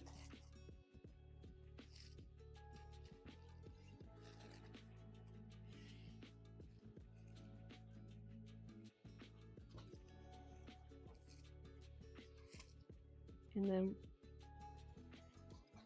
I'm going to flip the pattern over to the left side. So the pocket's on the appropriate side. Really, it doesn't matter. If you would prefer your pocket to be on the right, just put it on the right. It doesn't matter. No one at McCall's is going to come like raid your house for clothes where you put the pocket on the wrong side.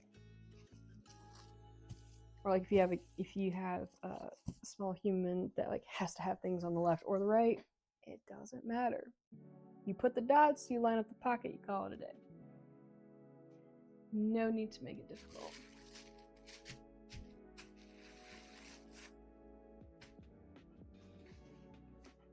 I lost my chalk.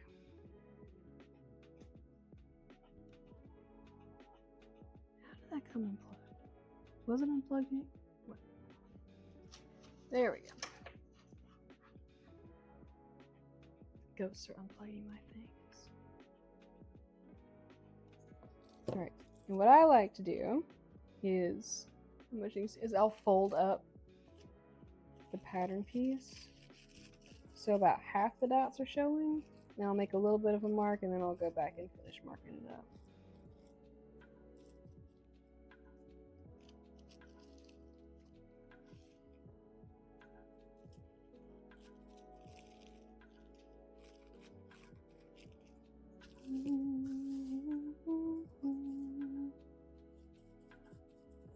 And also, trust yourself. If you go to mark these dots and you're like, man, this pocket looks like it's about to be crooked AF, change it. Do what you gotta do.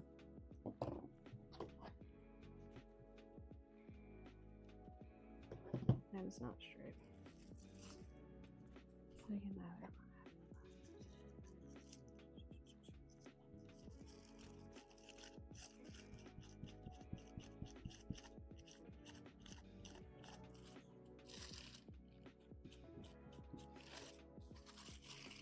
All right, both of these dots are going to look about exactly the same. It's fine. Intuitively, I know the big dot is closer to the center of the fabric.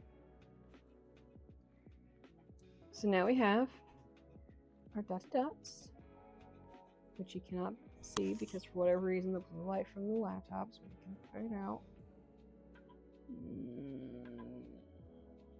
There's one. There you go. It's on there. So now we are going to pin the pocket to that section.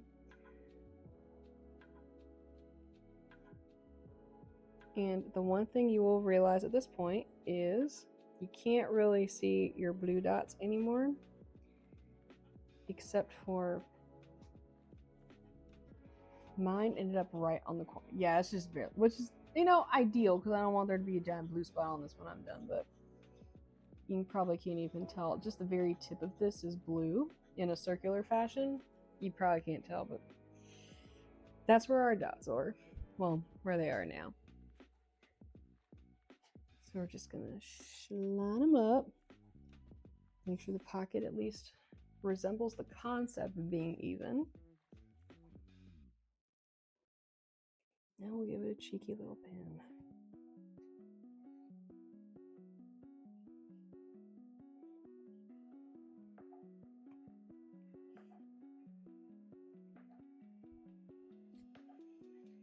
And when I'm pinning this, I try not to pin it too much. Try to have a little bit of faith in myself and the system. And I don't want to pull out 20 billion needles when I'm in the middle of sewing.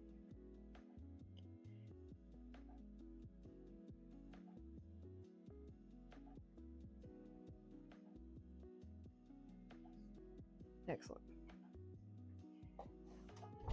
Scoot.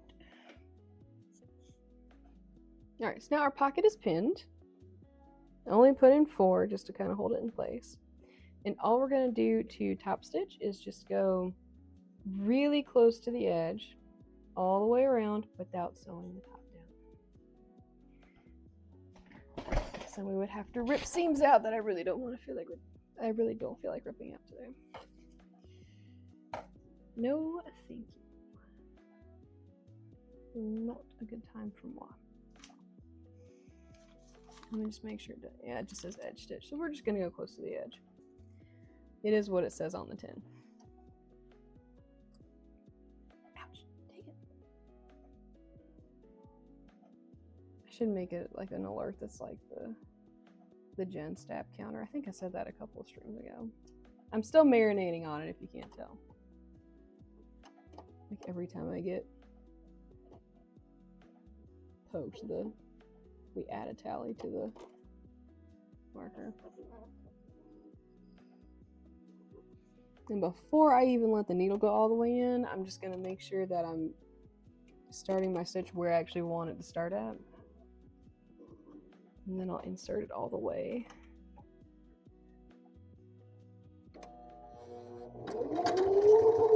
Don't do that, Bobby.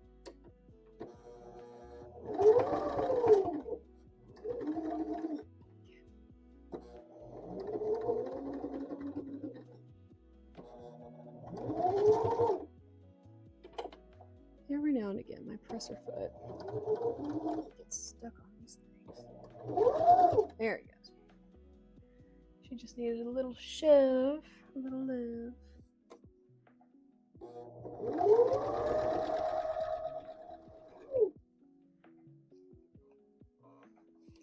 And my version of edge stitch is it feels like you're about to fall off the fabric. If it makes you nervous, don't stitch that close to the edge. Who cares?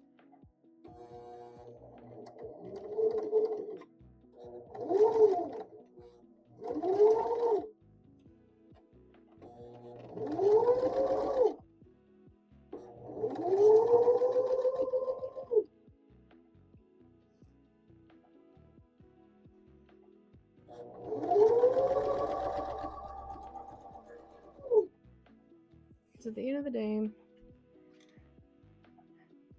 you can always go back and fix it. You can always go back and add a stitch. You can hand stitch it closed. You can toss it back under the machine.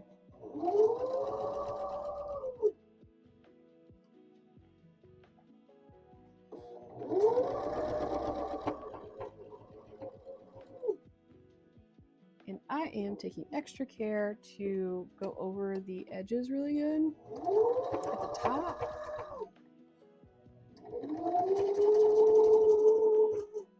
Because if the pocket's gonna start coming apart, that's where it's gonna come apart at first. But with that, our pocket is on. Ooh, biscuits. Hooray! There she blows. That looks so good. Okay, there's like one little icky corner right there, but I think we can forgive that. We're gonna choose to forgive that one.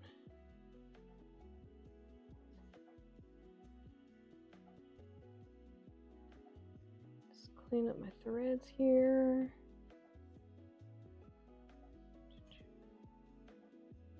Okay. All right, and for my next trick, we now sew two pieces together. This is great. It's just such a quick pattern. All right, we've only got 1, 2, 3, technically 4 instructions left. I am not putting rhinestones on this thing. You cannot. I hate putting rhinestones on stuff. They always fall off. Makes me mad. I just don't even bother. All right, so we're gonna stitch the front to the back, or per the instructions, the back to the front, at the shoulders and the side seams. So again, stitch for us means 5/8. So what I'm going to do is lay my front piece right side up. I'm gonna worry about making sure the shoulder seams are lined up right first. I'm gonna slide it down.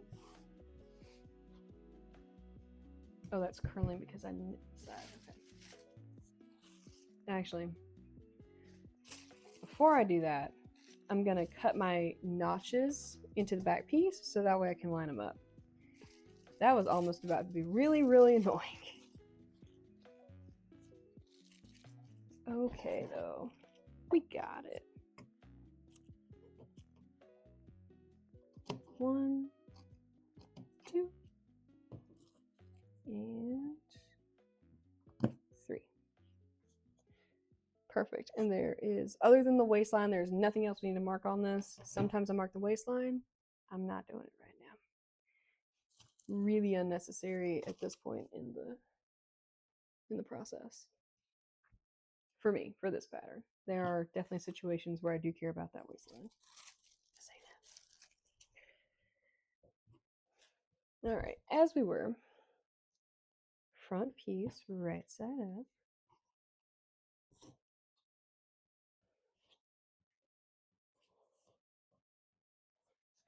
Now we're going to take the back piece, unfold it away from us, and lay it right on top. We're going to line up the shoulder seams first. So with the notches, you want to line up, the idea is you line up the notches first and then the rest of it. As long as your notches are lined up, you're good to go. In a perfect world, your notches and your raw edges will all line up beautifully and everything will be sunshine and roses and fresh cut daisies.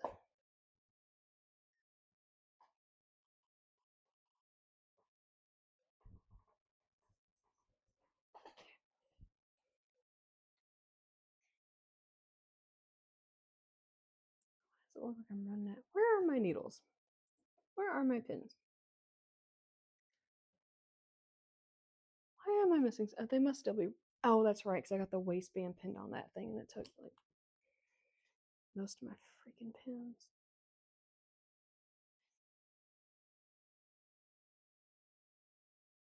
The waistband on that thing has interfacing on it. It's like, ugh. It's doing me a stress. A fun stress, though. This is fun stress. Like getting on a roller coaster. I consider that to be a fun stress event.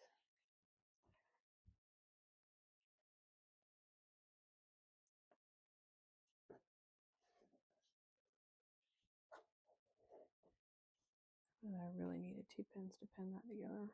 Probably should do it with 1. Yeah.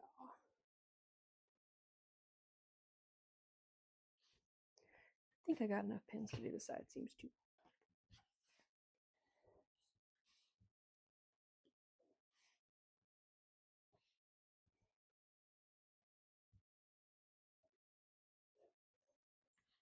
Alright, matchy. Nope. Other way. Whenever I'm pinning stuff, I try to make sure I pin it so I don't fall out of the chair. So the actual needle is pointed away from me, so I can pull it out of the machine this way as I'm going. So just be mindful when you're pinning stuff, because I have pinned stuff on the wrong side, and I have pinned it so I am being stabbed the whole time. It's always worth double checking.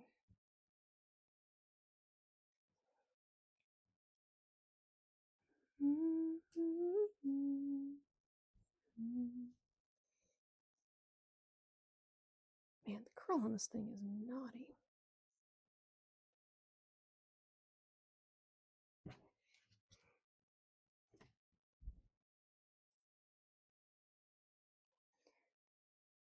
What's also naughty is the fact that the air conditioner is on, and I know for sure it is not as warm in here as it is out. Like, the outside temperature is colder than what this house is supposed to be. Maybe it's just all the lights I got on. Probably.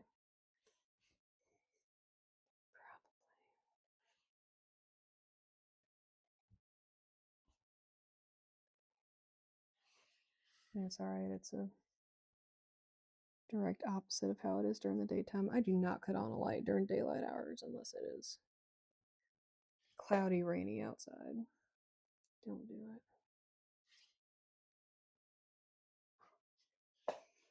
Alright. There is one side pinned all the way up. And we'll do the other side. Matching our notches.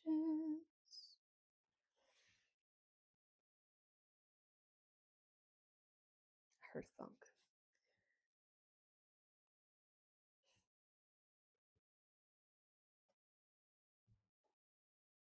Which is not unusual. There's plenty of loose branches and stuff that fell from the storm. Nothing detrimental, just very sensitive to bumps in the night. It also doesn't help that I had a really vivid zombie dream the other night. I can't remember the last time I had a zombie dream. At least like that. It's wild.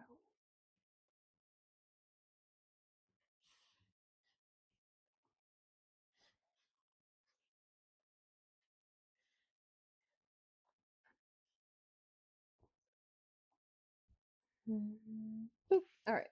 Everything is pinned. Now, stitch.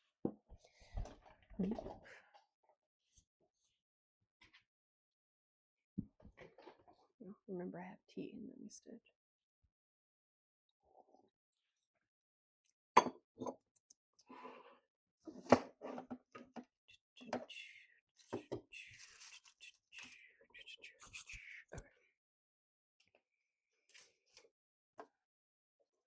Like after my mic went out that one time, I keep checking it because I'm like, it was mildly embarrassing, mostly just irritating. It's like, yeah, be kidding me. All right. 5/8. Here we go.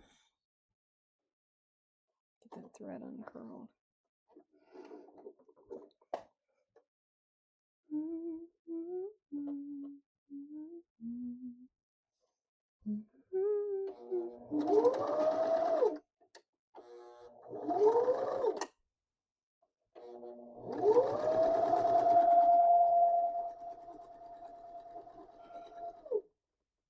Glorious.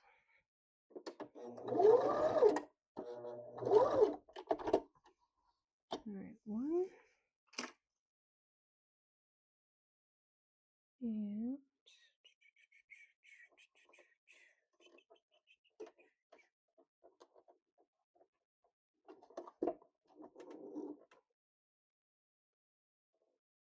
one thing. There we go.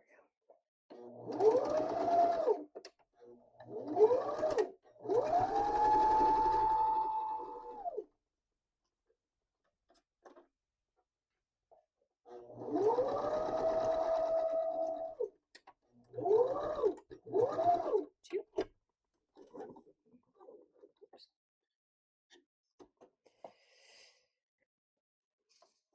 And three.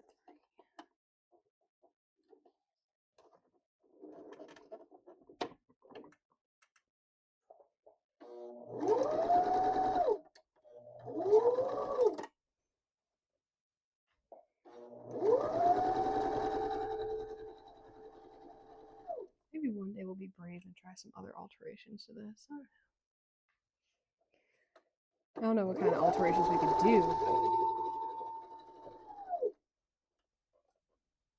Might as well try. I think our next, since we're going to finish this tonight, we can go ahead and pick out something else for next week or next session.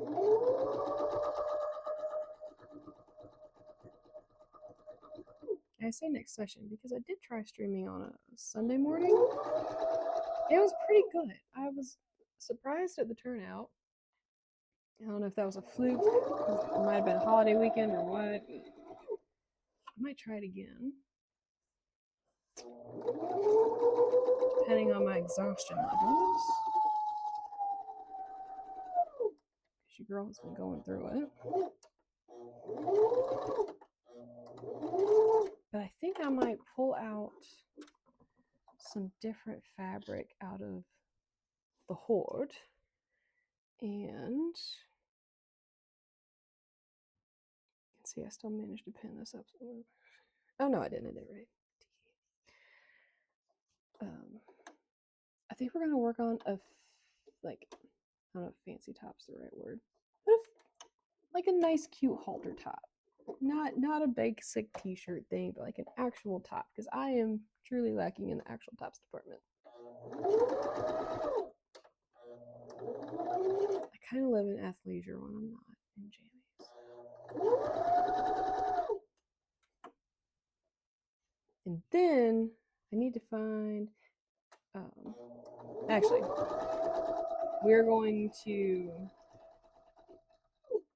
I am going to scourge my mummy's remaining fabric supply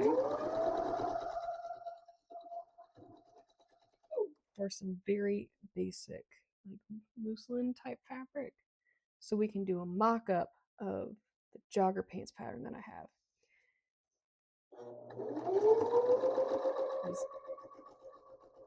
If you've been here for a while, you can tell I don't do mock-ups. I just go ham. I also am privileged in that my body measurements are more or less the standard of what they use for at least McCall's and Simplicity patterns.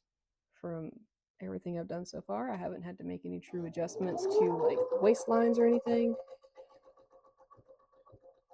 Adjustments have literally just been sizing up down.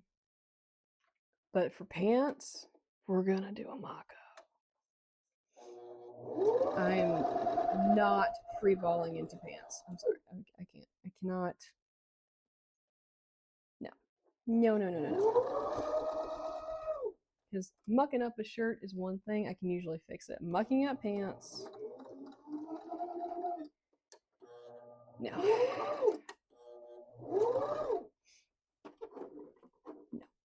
No, no, no, no.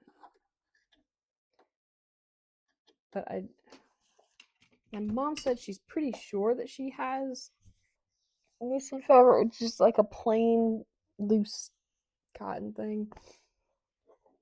She's pretty sure she has some. I'm pretty confident she has some too.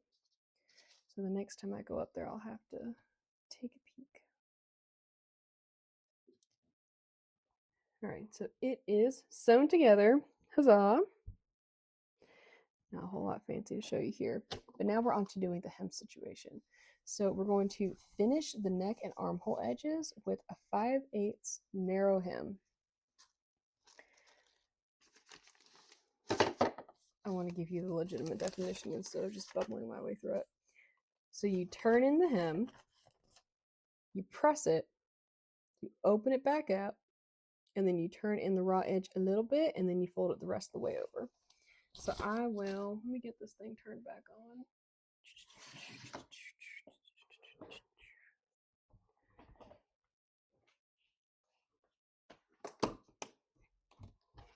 Get back here, smiley friend.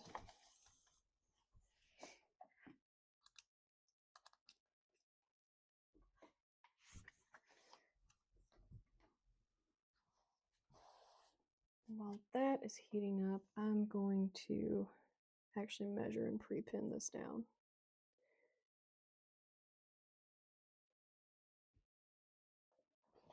Yield and measuring tape. Yeah. Well, ouch, Minnie. I'm going to pin it down as much as I can with the limited needles I'm working with for pins. I really don't want to put in my other pins. They're not bad. They just, sometimes they stick on the fabric. That's too much. Less than that.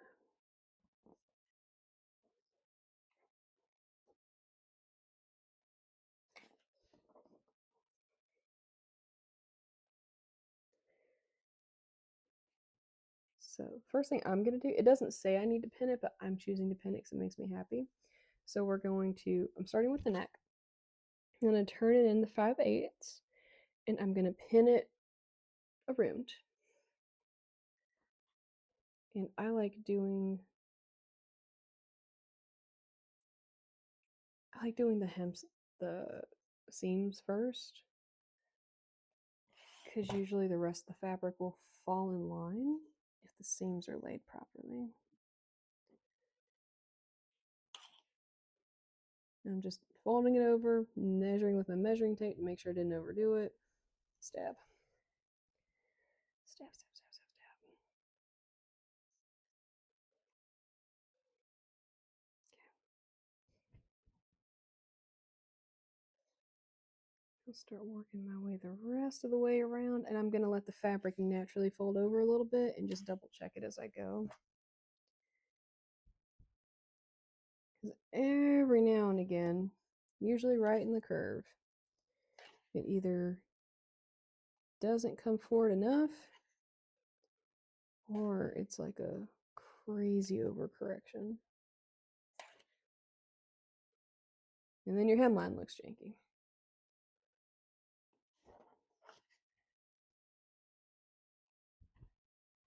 But with a little faith, trust, and pixie dust, our dreams will come true.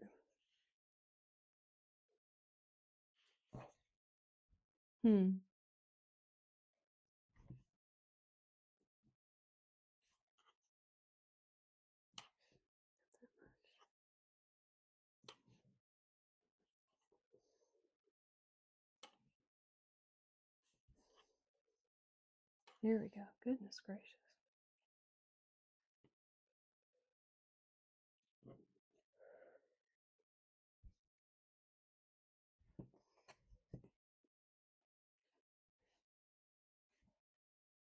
Ouch. Dang it. All right. It's 2. Where are we at? 2 pokes? It's only 2 for today. No, at least 2 while I've been streaming. I definitely poked myself at least 2 other times today.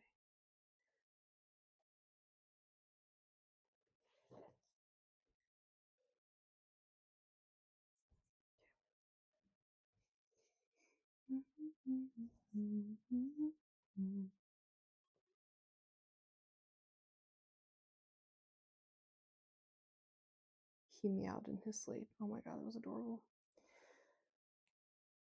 So here is half of it pinned down. Oh, it's curling up so bad. This is why it's important to press, because that curl would mess up the whole process. The whole thing. It'd be a very sad morning.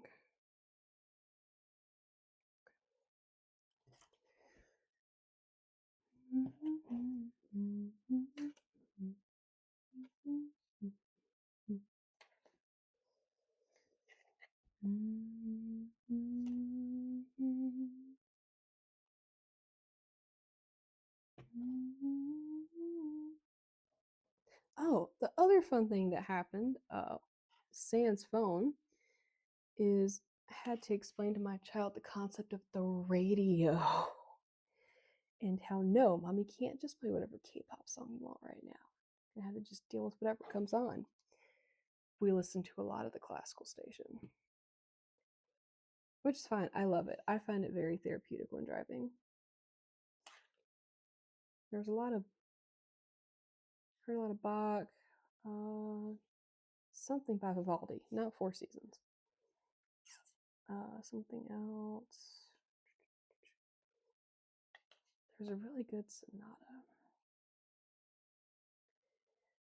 But I do love it. It's 98.7, if I remember correctly, is the radio channel. And I love it because my granddad, my mom's side, used to always have it playing in the house, especially after grandma passed away. And when I would go and, oh my god, that wasn't even turned on. Whatever. We'll just keep pinning while that heats up. And I used to help out a lot when they both got sick. And classical station would always be on and playing. And even for as, like, it's hard watching your loved one lose the battle to cancer, but I don't know. I think the classical music helped me anyways. Can't speak to the rest of the family, but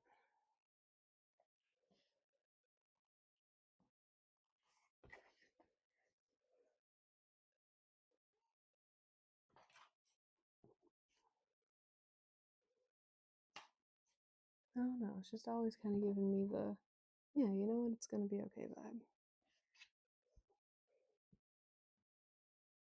Because even when everything was kind of falling apart, that house was orderly and organized, partially thanks to moi and the rest of the population.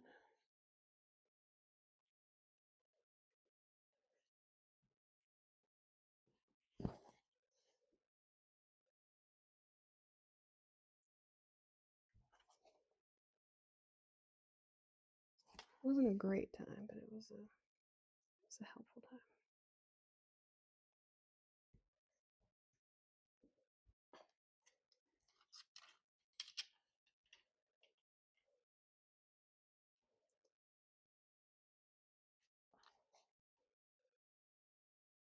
I also really like hearing songs that I've heard on Hannibal on the radio too, because that brings me lots of joy.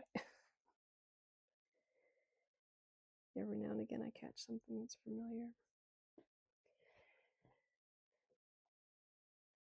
But yeah, teaching small child the concept of radio. Very fun experience. Minimal crying. Minimal whining about it, I'd say.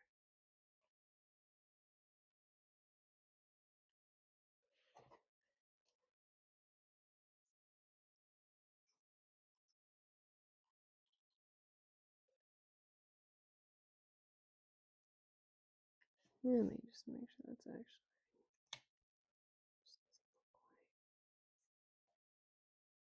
right. I think that's also just because I may have cut the fabric in a little short right there. Okay. All right, we got 2 out of 3 things pinned, and I am down to 4 pins. So we're going to press what we got, and then we'll do the other armhole.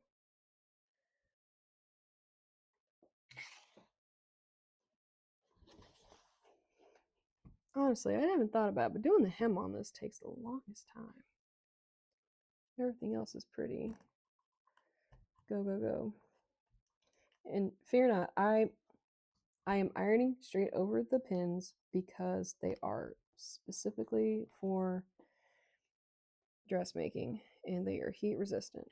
So it is okay for them to be underneath the iron. The other pins that I have, not so much. They are not designed to be underneath heat. So things to keep in mind. Know if your pins can actually be underneath the iron, because that will affect your ability to pin things before you press. But all this pressing is intending to do is to give us the edge that we're going to fold into in the next step.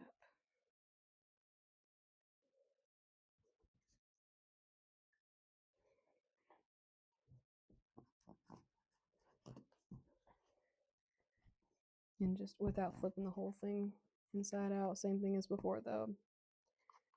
Iron it from the inside or outside, iron it from the inside. Like a crisp line.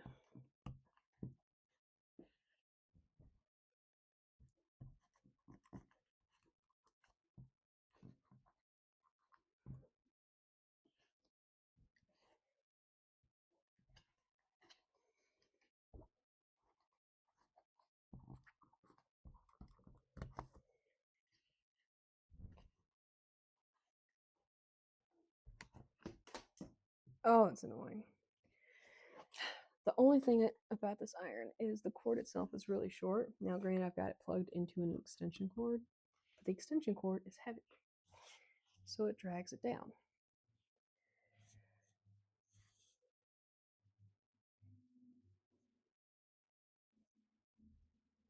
I think for the sake of my sanity, I'm gonna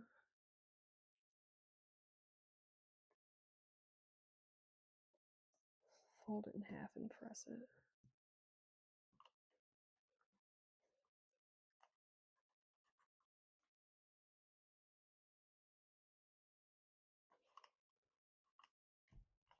Here we go.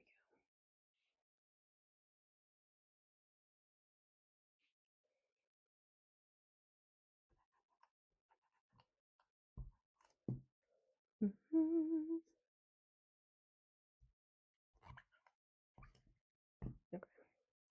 We're just gonna leave that on because it's a heat pad.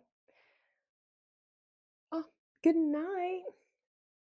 Thanks for stopping in. I'm glad you were here. I will remember to post pictures to Blue Sky once it is finished. I will do it before I go to bed. Cross my heart.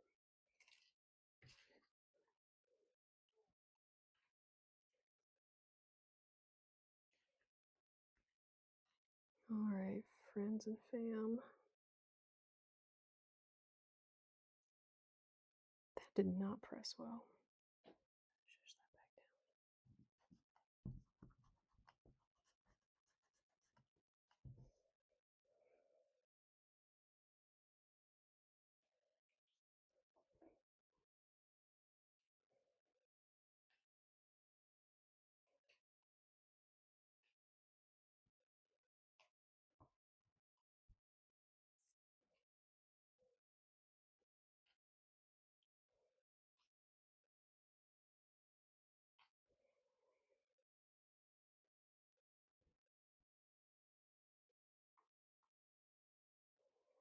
All right, of course it curled right up, but there is still a little bit of a line. So you can kind of see if I unfold it now, we have a crease from where we pressed it. That's going to show us where to fold the fabric in for our narrow hem. I do just need to do the other armhole really quick, and then we can get on to the next phase. I am filled with determination to finish this. Oh, it's only been 2 hours 15 minutes. Yeah, we'll do it. We got time. I am awake enough.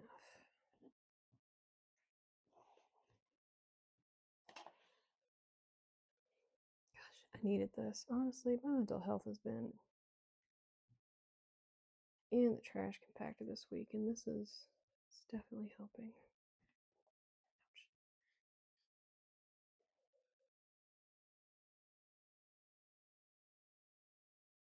Someone move the Jen stabs herself tally up to 3.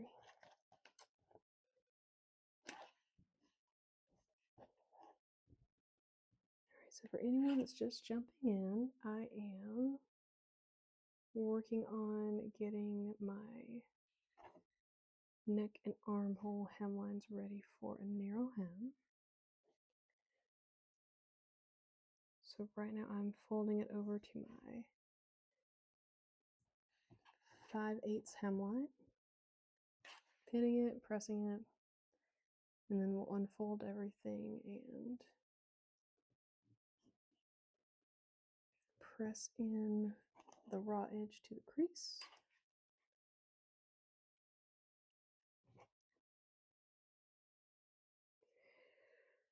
And then we can stitch the hemline down. And then we just have the bottom.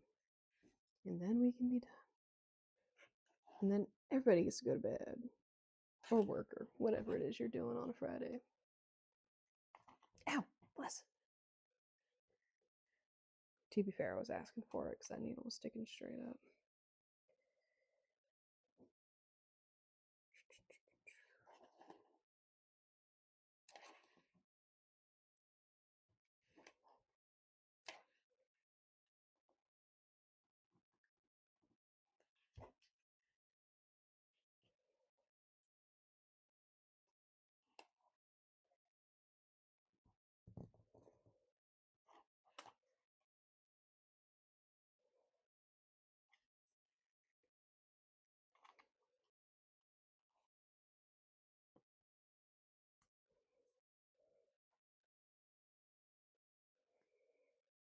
Alright, second armhole is pinned. We're going to press, and then we're going to do the next bit.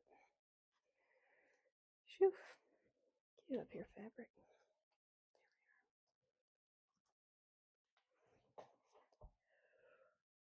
There we are. I forgot to post it on Blue Sky that I was on. Oops. No, can't say that I was really pulling that much traffic in from Blue Sky anyways. Not that I'm ever really consistent on posting on there.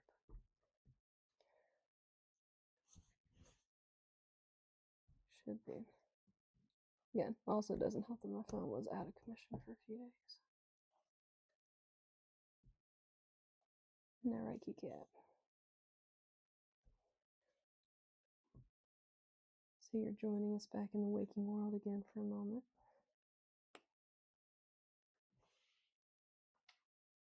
He's so sleepy. Alright, so we have the 5/8 turn pressed.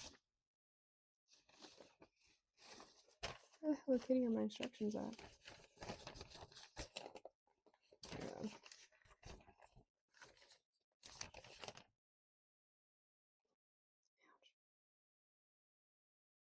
Yeah. There we go. Alright. Unpin this one.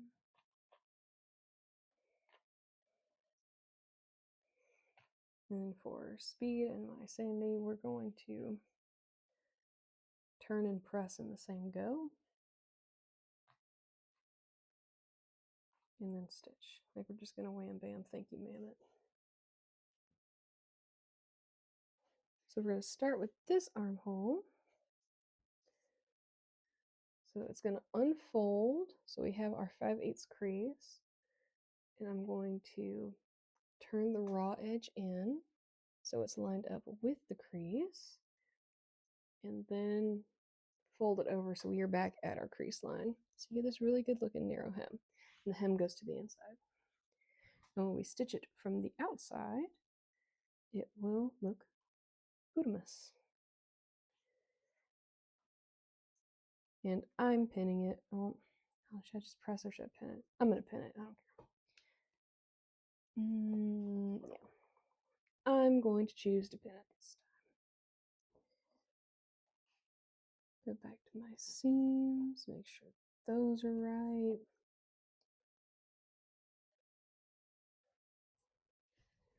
Kind of tuck in on either side of it so it doesn't forget. Because the thing about pressing too is, you know, like the fabric should remember what you wanted it to do.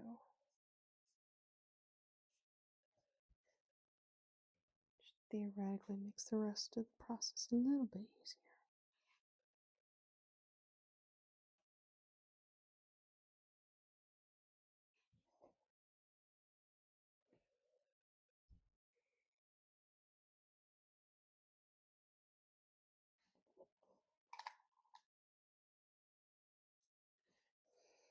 Here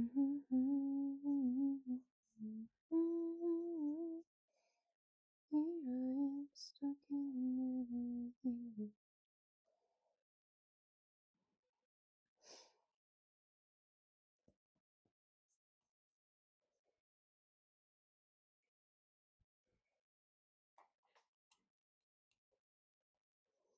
The only thing I'd be super careful about with this is because the fabric is curling so bad, I don't want it to like over curl or under curl the seam.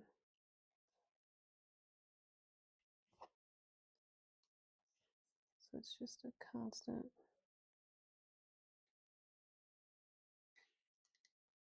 like worrying, double checking, throw an extra pin in here.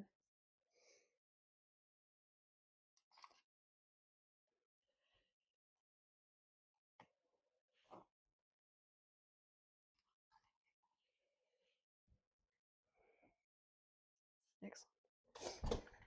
And it should be relatively even all the way around. So I'll show you on the seam line how it looks now. So it's rolled over. And then for the glossary, yeah,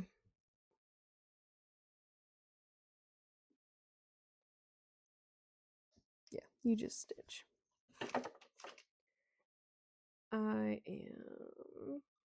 I try to start all of my seams or my new stitches within the seam line, because to me it just helps keep it from being I don't know, it's just easier to start and finish it, I feel like, on the seam line, and it looks cleaner when I have to go back and back stitch things. Oh, biscuits.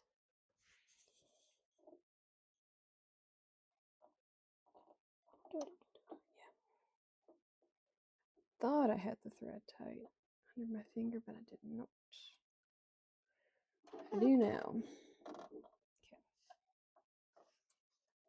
Now we're going to pull the fabric out just a little bit, just so I can make sure I'm not accidentally sewing something together that shouldn't be. Make sure I don't accidentally sew onto my pin. Okay, I did cut that off.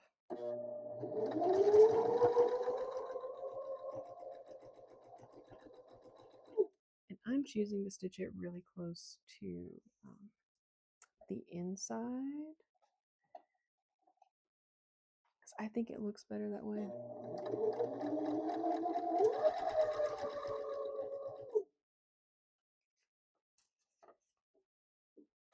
Because then you get a little bit of like a puff on the outside.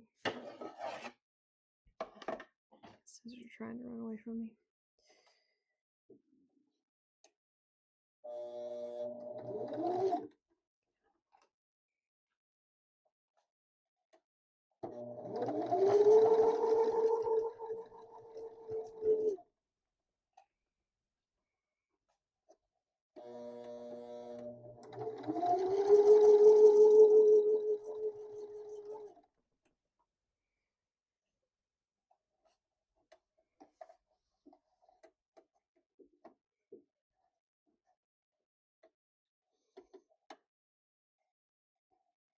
Just trying to make sure that my seam fabric isn't curled up funky, because that won't be very comfortable.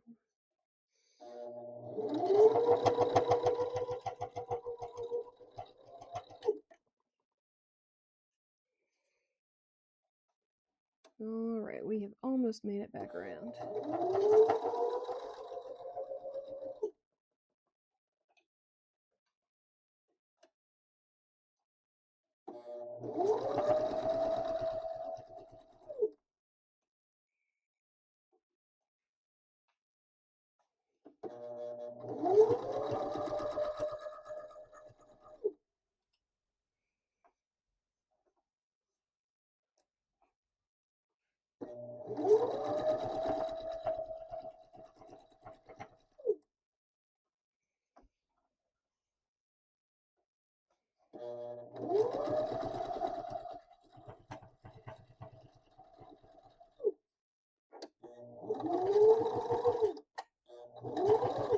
All right.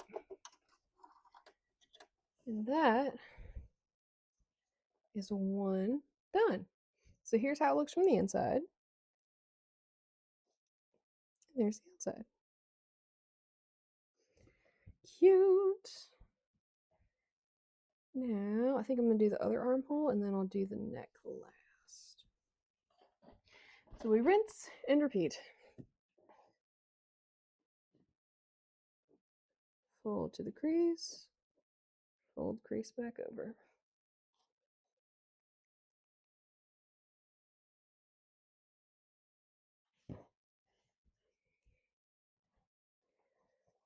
Fold to the crease. Fold crease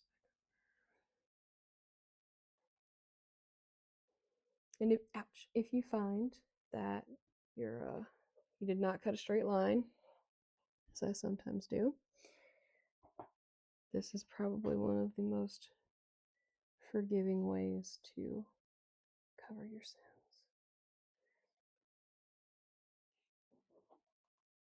Because as long as the edge of it is getting caught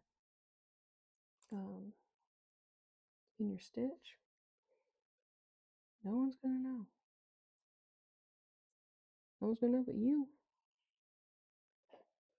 And if you can come to terms with that and be okay with it, let it go.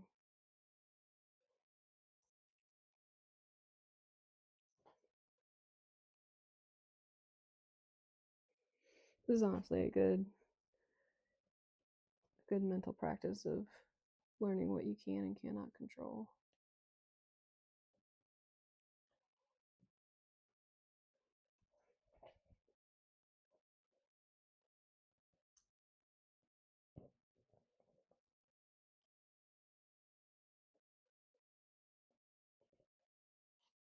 Mm.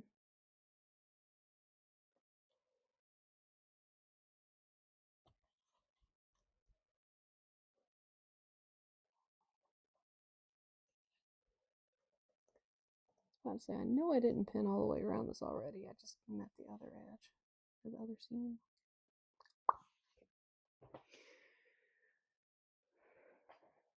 I say, I know I'm moving fast, but not that fast.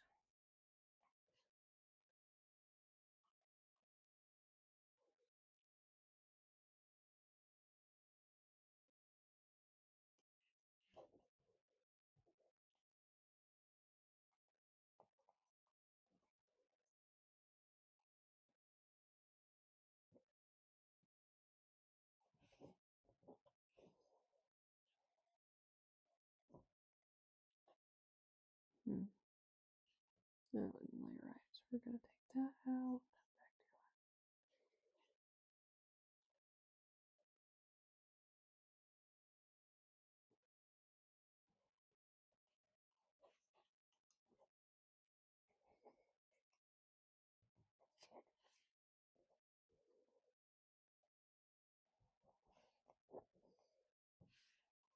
There we go.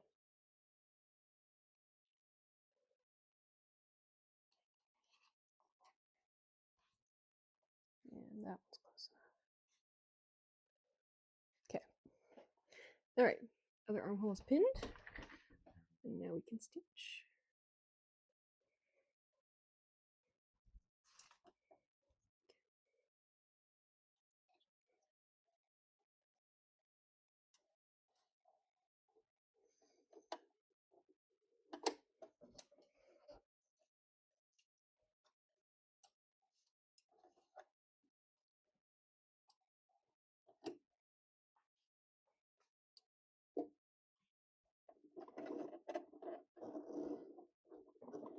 There we are.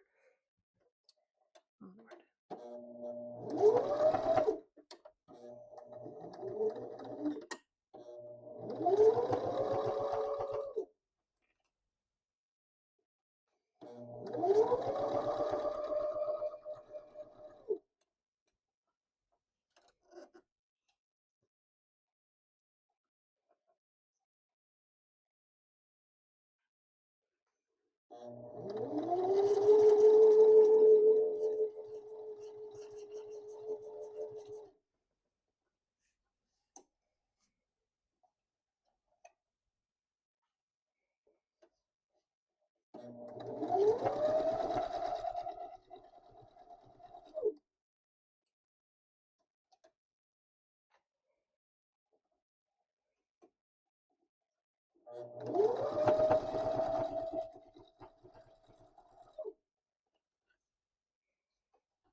Oh, the end is nigh. Can you feel it?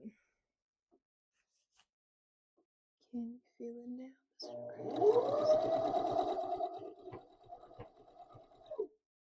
All right, we're coming back around to the start point. Where's the arm?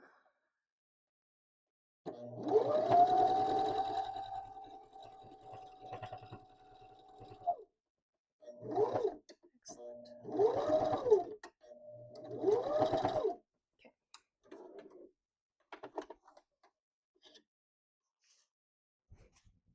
No. Piece, come back. Over there.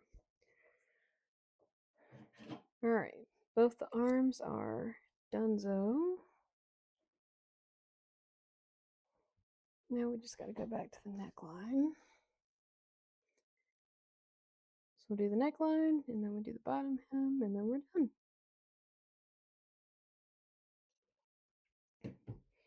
Easy peasy.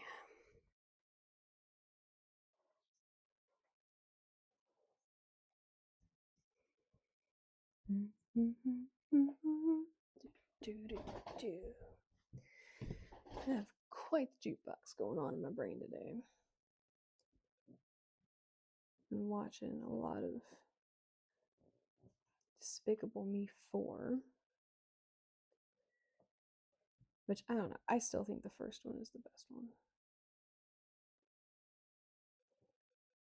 Though I do like the villain in the third one.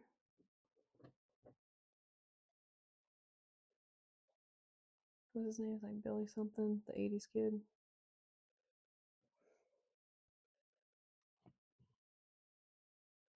Maybe it's just the fact that like his intro song is Bad by Michael Jackson. I love that song. It's my jam.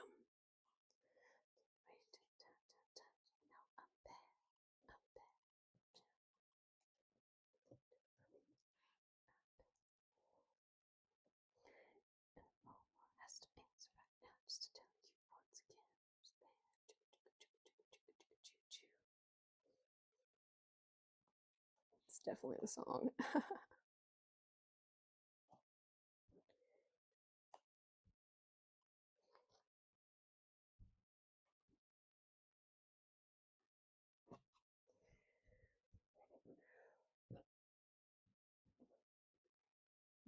Poor Bubby. Doing his best to stay up.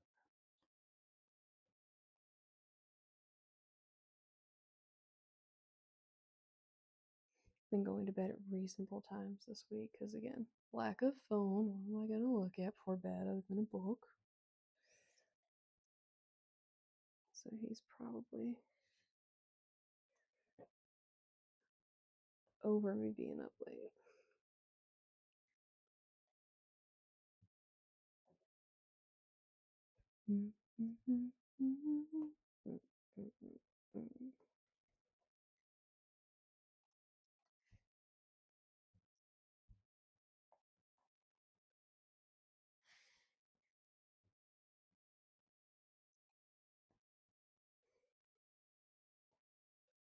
All right, excellent. We made it from one seam to the other.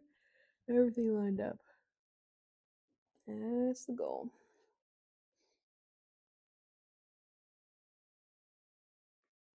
I know, watch. I know it's 3:30 in the morning. That's okay. We have so little left to do. I'm not stopping now.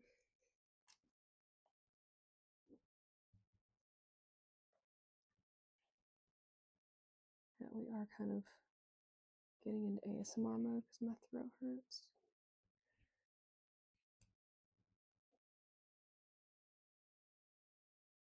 Did a lot of talking today already.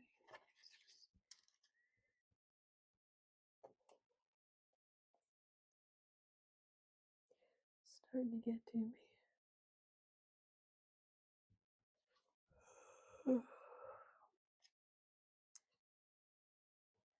Should have put some honey in my tea, but I was so worried about getting on reasonable time. Just skipped it.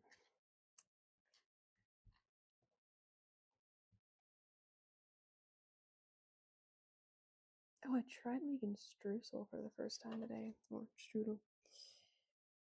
Just regular strudel. It wasn't terrible. I only broke it in a couple of spots. And I figured out the easiest way to patch it is you take some of your excess dough and you use your melted butter as a glue to like baste it down. It worked really well. But I will definitely be, definitely be partaking as part of my brekkie. But I used, my mom stopped by today and she had just like a crap ton of produce and stuff. So I got a re-up on zucchini. She had onions, which is great. What else is in there? Oh my god, a flat worth of strawberries and a bunch of apples. And I was looking at it and I'm like, there's no way we can eat all of this straight before it goes bad. So I guess I gotta bake today. Darn. Terrible. So I made streusel. I will probably have to make something else.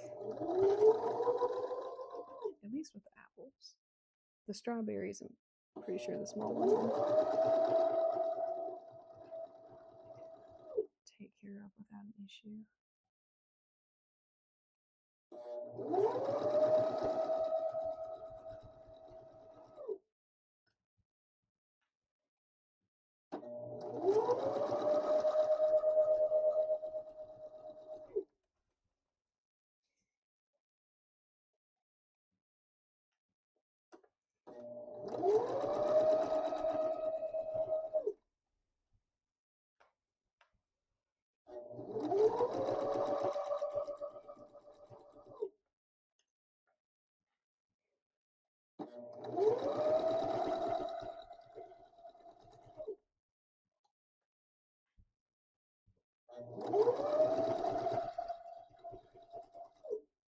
All right, gang, we are halfway around the neckline.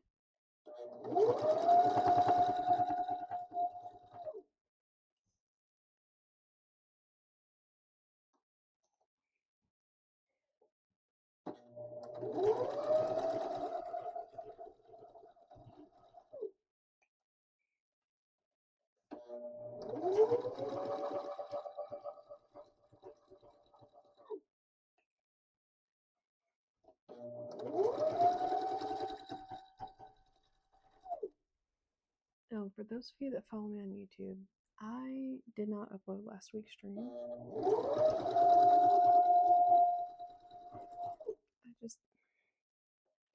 I told myself I was always going to do it no matter how bad it was, but I just couldn't come to terms with it and I let it go. We didn't do anything important either. It was literally just an attempt at a wallet. And it was a mess.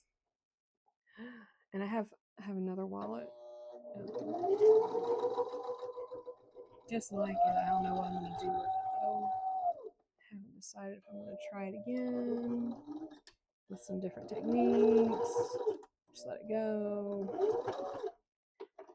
Sounds like a great question for in a few next times from now. But neck is done. Gosh, it looks so big. It's still too small for me though, so it's okay. All right, on to the last little bit. All right, last thing we're gonna do is the bottom hem, which is gonna be a little bit different of a system than with the others. So for this, we're going to turn up 1 1/4 inch, which again, at the very beginning, I said we were going to lose that in our length. So there's that number again. We're going to turn it up. We're going to baste it close to the fold. So we're going to do that really long stitch again, close to the fold edge at the bottom. And we're going to go on. And then we're going to turn the raw edge under 1/4 inch. Baste it and then top stitch. Baste it, press it, top stitch. Lots of basting. I'm still going to pin through this process. Okay. You don't know me by now, you know I love a pin. And I am going to measure it.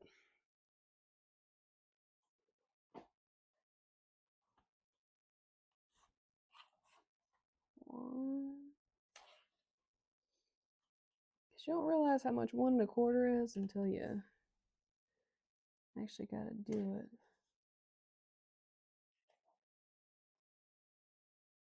Yeah, I'm going to pin this seam down and then I'm going to show you guys how much we're actually losing here. Okay. This is over 1 1/4. It do be a lot. Very glad we went with 4 inches of added length instead of 3.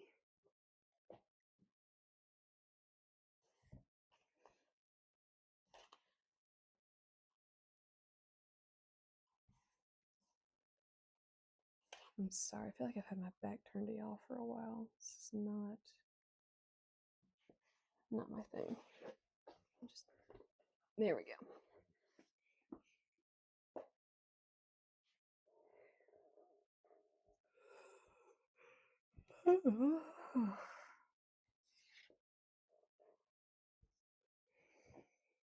All right, same thing as before. I'm going to go down a little bit, measure, pin.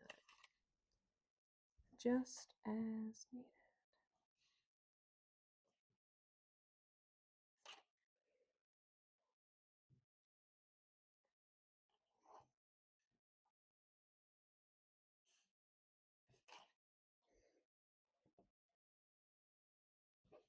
Gosh, that was an intrusive thought. Praying was like, hey, remember what dating was like? Honestly, no. I don't know why that's on my mind. Not that I have time for it anyways.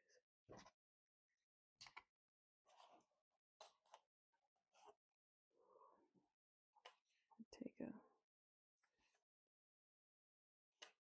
special kind of person to be willing to put up with me and this.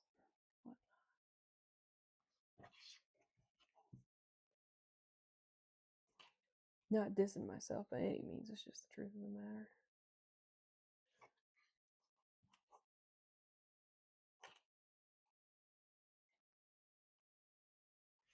All right, it's all the way around one side, now to the other. And we can baste and press our hearts out.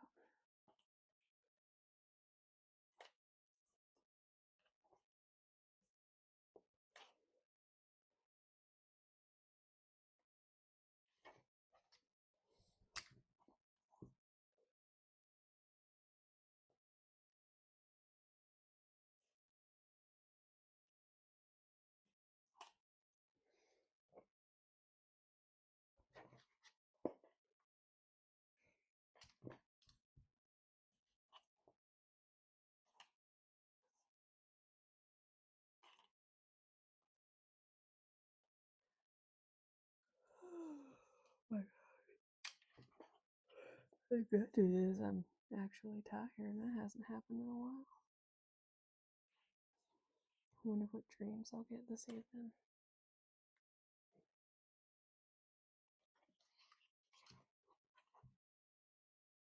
I haven't had a dinosaur dream in a while. In a good while, actually.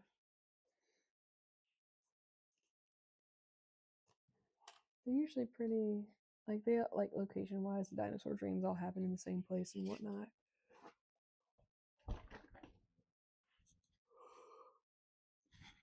Ah!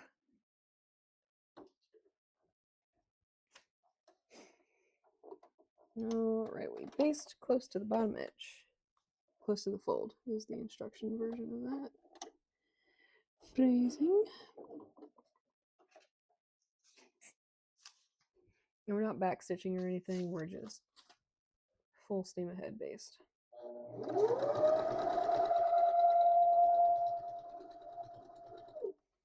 Occasionally adjusting to make sure we're not overstitching anything.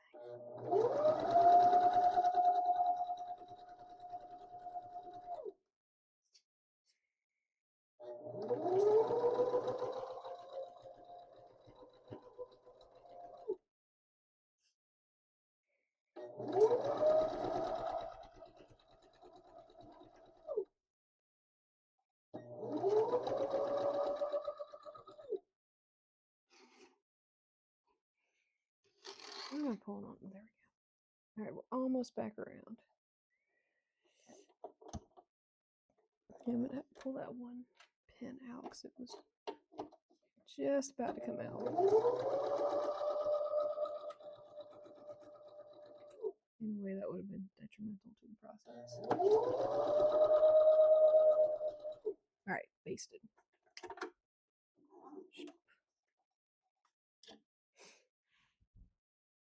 Alright, we have basted the first turn, and now we're going to turn over 1/4 inch on the raw edge. So now we're taking, undo this one pin to show you. So now we're going to take this raw edge right here and turn it in 1/4 inch. About like that.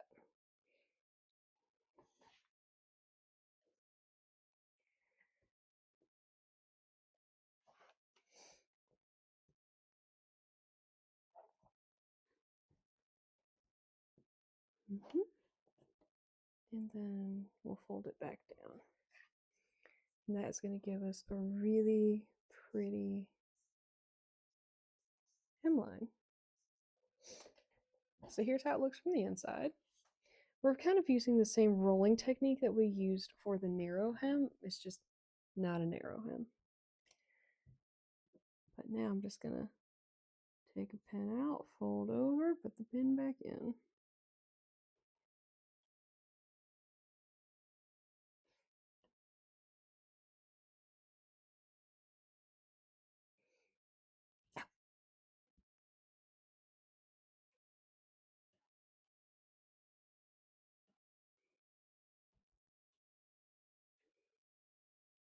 I miss having thimbles. I only have one. But it was a collectible Smithsonian one, so it doesn't count as like a usable thimble. My grandma had the coolest collection of thimbles. I don't know what happened to a lot of them. They're probably at my aunt's house, maybe. They were so cool.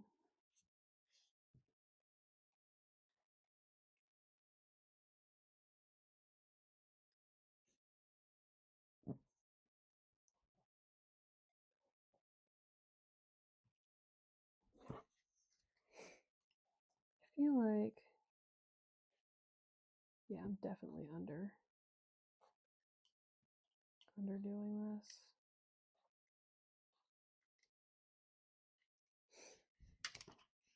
That's what happens when you don't measure.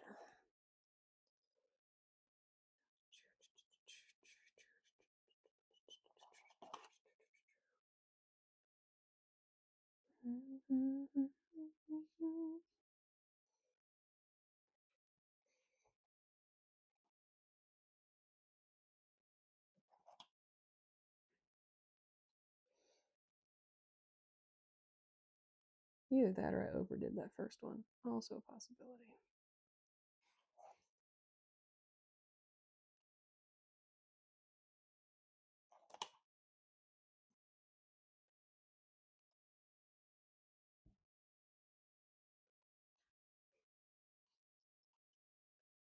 Definitely overdid the first one. That's okay. Easy peasy. Just gonna unroll it a little bit.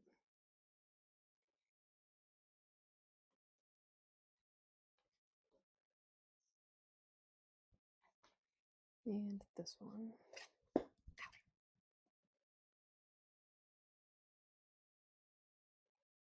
And the rest of these should be fine. The fabric's not doing any kind of weird curling, so I think we're good from here on.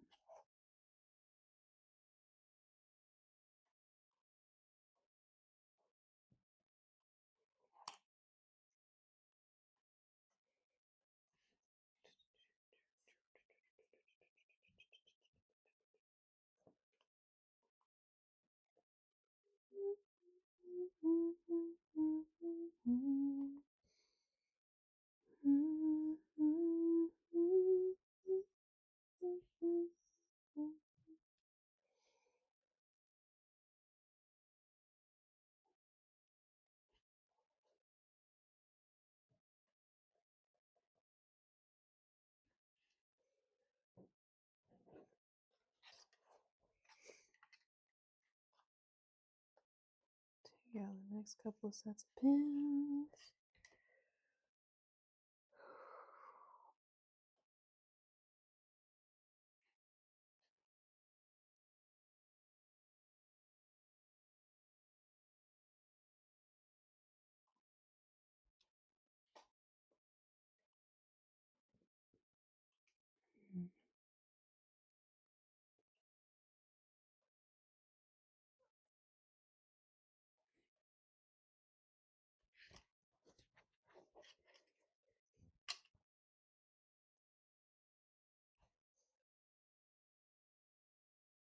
Go ahead and tuck this other seam in.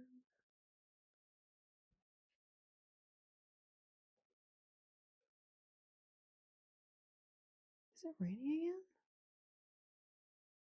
Maybe.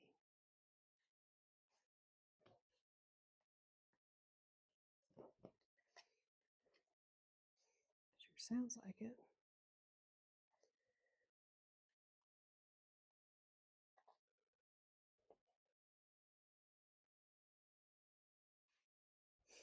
Then again, it is almost 4 o'clock in the morning, so it could be just the general cacophony of outside things letting me know what it is.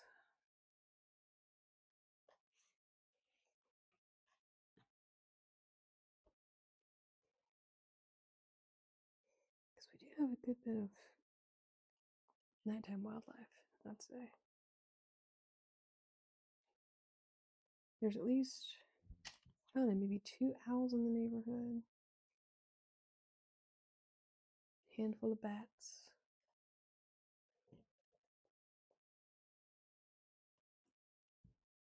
One skunk. There was a family of possums for a time. I don't know if they've relocated or not. Saw a raccoon once. Lots of deer.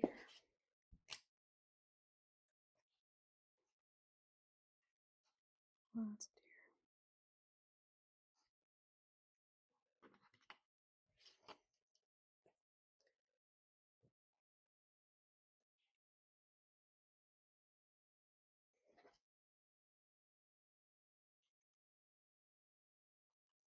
It's one of my favorite things to do after it rains with my kiddo is we'll go for a scooter ride or walk through the neighborhood, and I'll point out to her where all the deer prints are, the tracking prints in the mud.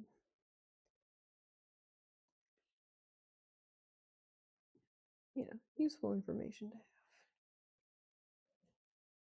Knowing what kind of animals are around you can help you decide if you're in a good spot or not, I think.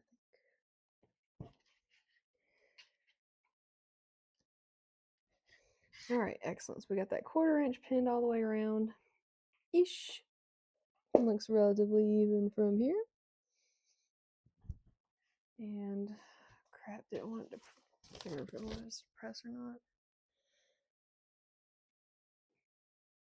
Baste it, then press. Okay.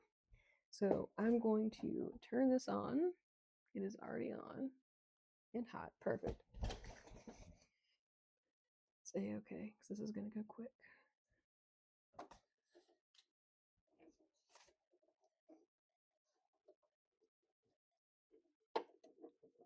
Pop it on the seam. Pull out that first pin.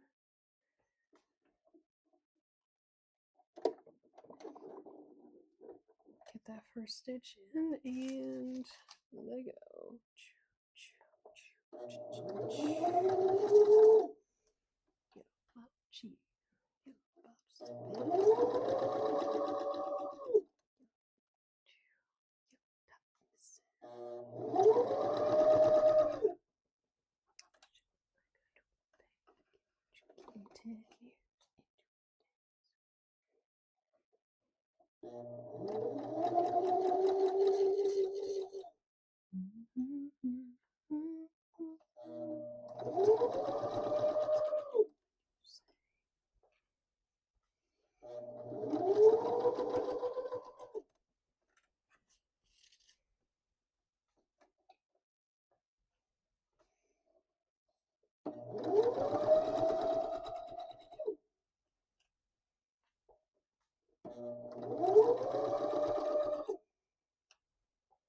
Alright, we are halfway around from the second round of basting. We are staring the end zone in the face. Bright-eyed and bushy-tailed.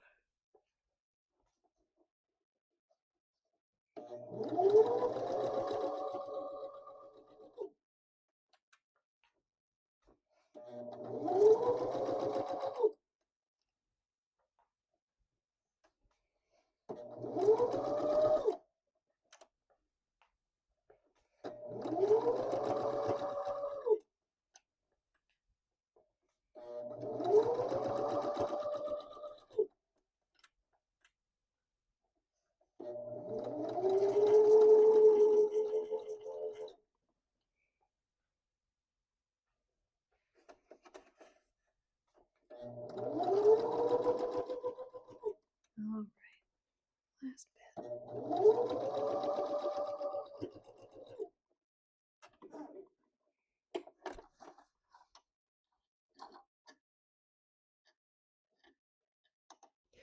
All right, basted, basted. Now we press, and then we're going to top stitch along the top basting section. And we're just going to iron it from the inside. Trim up some of the strings.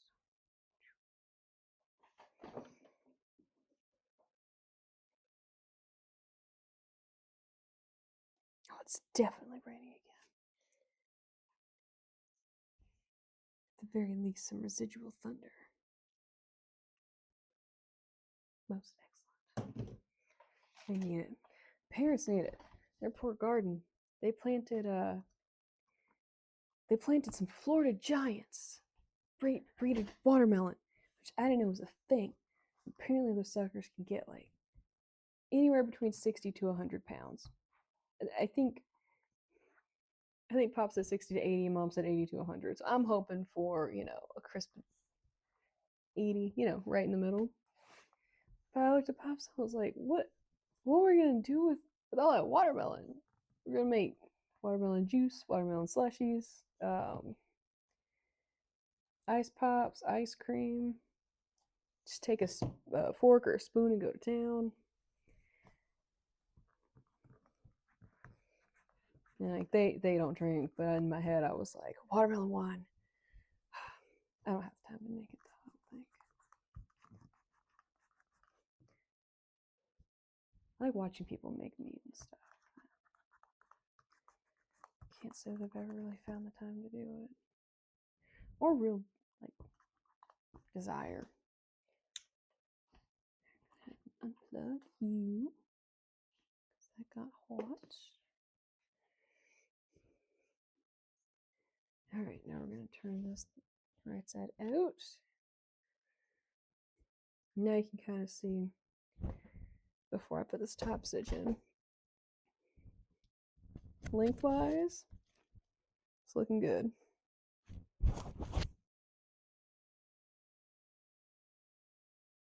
Yeah.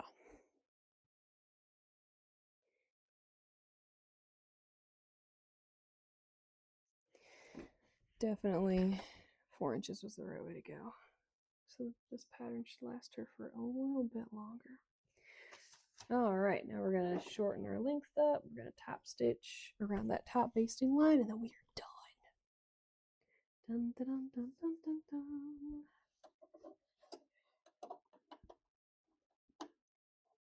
I'm going to do this painfully slowly so I can stay as on top of that basting stitch as I possibly can. Painful.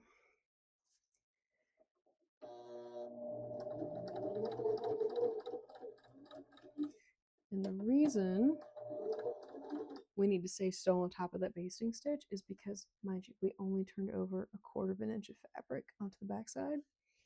We have to make sure we catch it on this.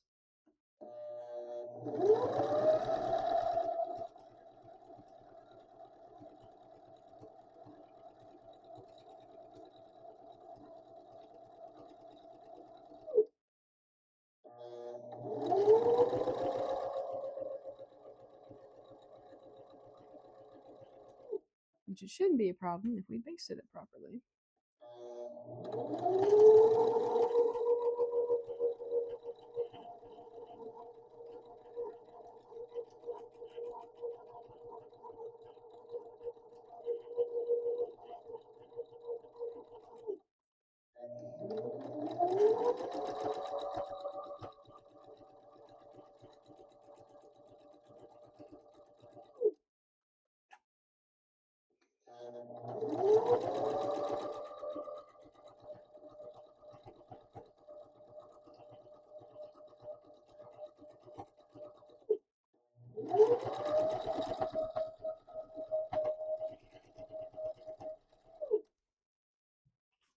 All right, we're halfway through.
And that, my friends, is our last stitch. We are done. A little less than 3 hours if we take off all the yapping we did at the start.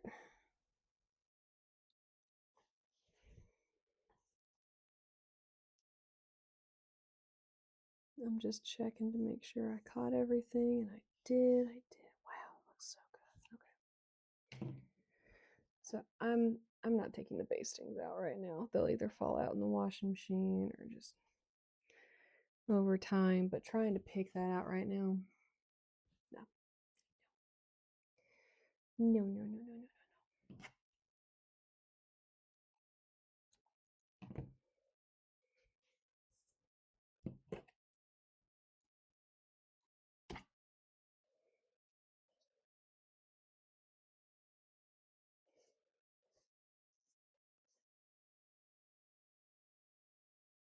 I'm sorry, I'm not showing this to you guys again until I get the stinking strings off here. I can't.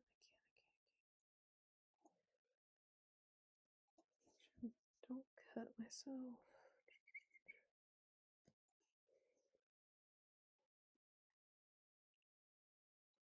Okay. Alright, she's done. Ta-da! V cute. 10 out of 10. Man, y'all, this is literally the best one I've done. And you know what I think? I think the pocket looks okay on this, but I think next time, now that it's lengthened, I think I will move the pocket up a smidge. It's not terribly low. It's actually right where it's supposed to be according to the instructions. I just don't know that I like it that low. But I'm not wearing it. The small child is, so I suppose I'll have to ask her opinion first and foremost, and then make adjustments from there. But friends and fam, that's a wrap. And the mic didn't die. Excite. I will get some pictures of this posted to the interwebs before I go bed. Oh, phone. Oh.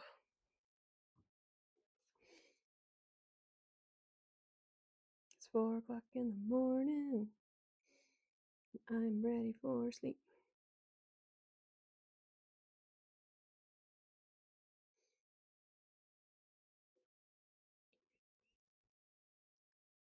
Oh, I know Snapchat. I have lots of missed messages. That's gonna be a wrap for me for tonight. Let me think. I don't have any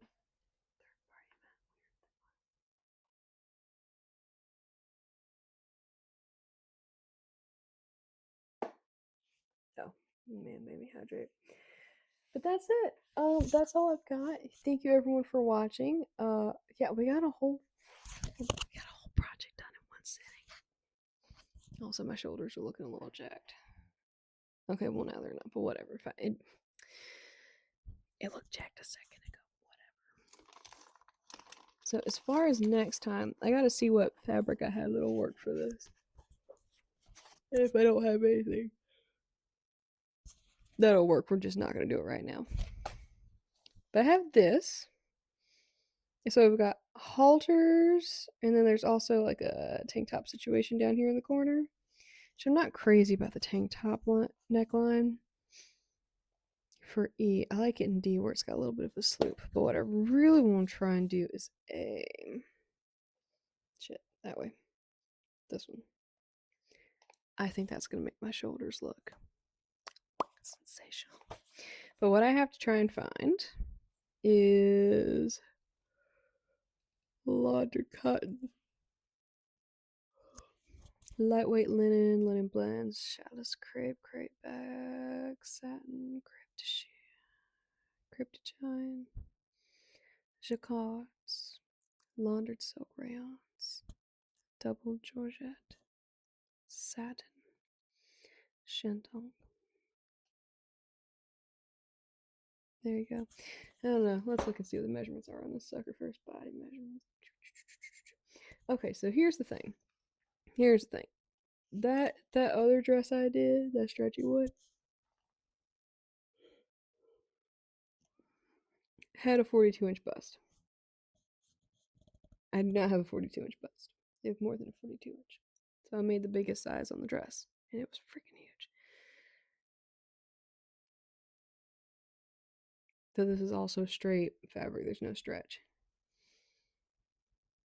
So I think we will cut it to the biggest size. Just a 20. I don't know. I might just do an 18. Can't remember the last time I wore 20.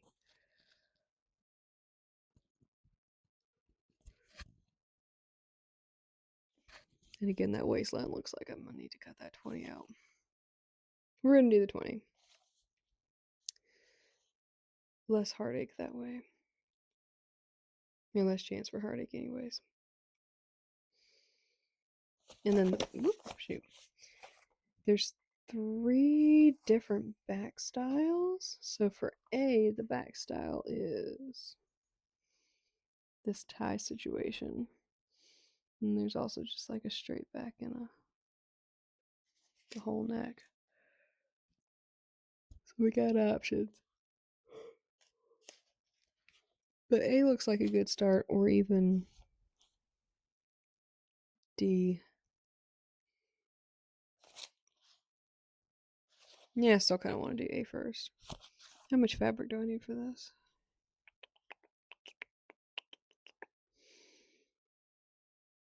Okay, I do need lining.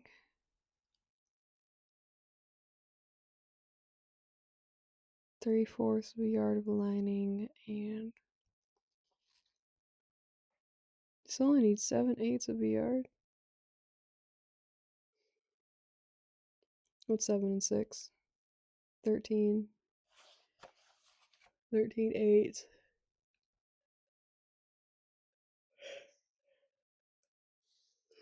What's 8 minus 13?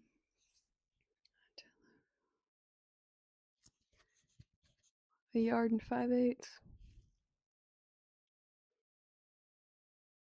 It's not a lot. I'm sure I've got multiple fabrics that'll work. Okay, well, it's a next week problem, but we're going to do this next week. I'm going to put it towards the front of the pattern pile because I'm going to need to do the dress on the table. Oh my god. I'm so sorry. Anyways, we're going to wrap it up. Thank you everyone for hanging out. Thank you for chatting. It's been a good time. And I will catch y'all on the next session. Ta-ta!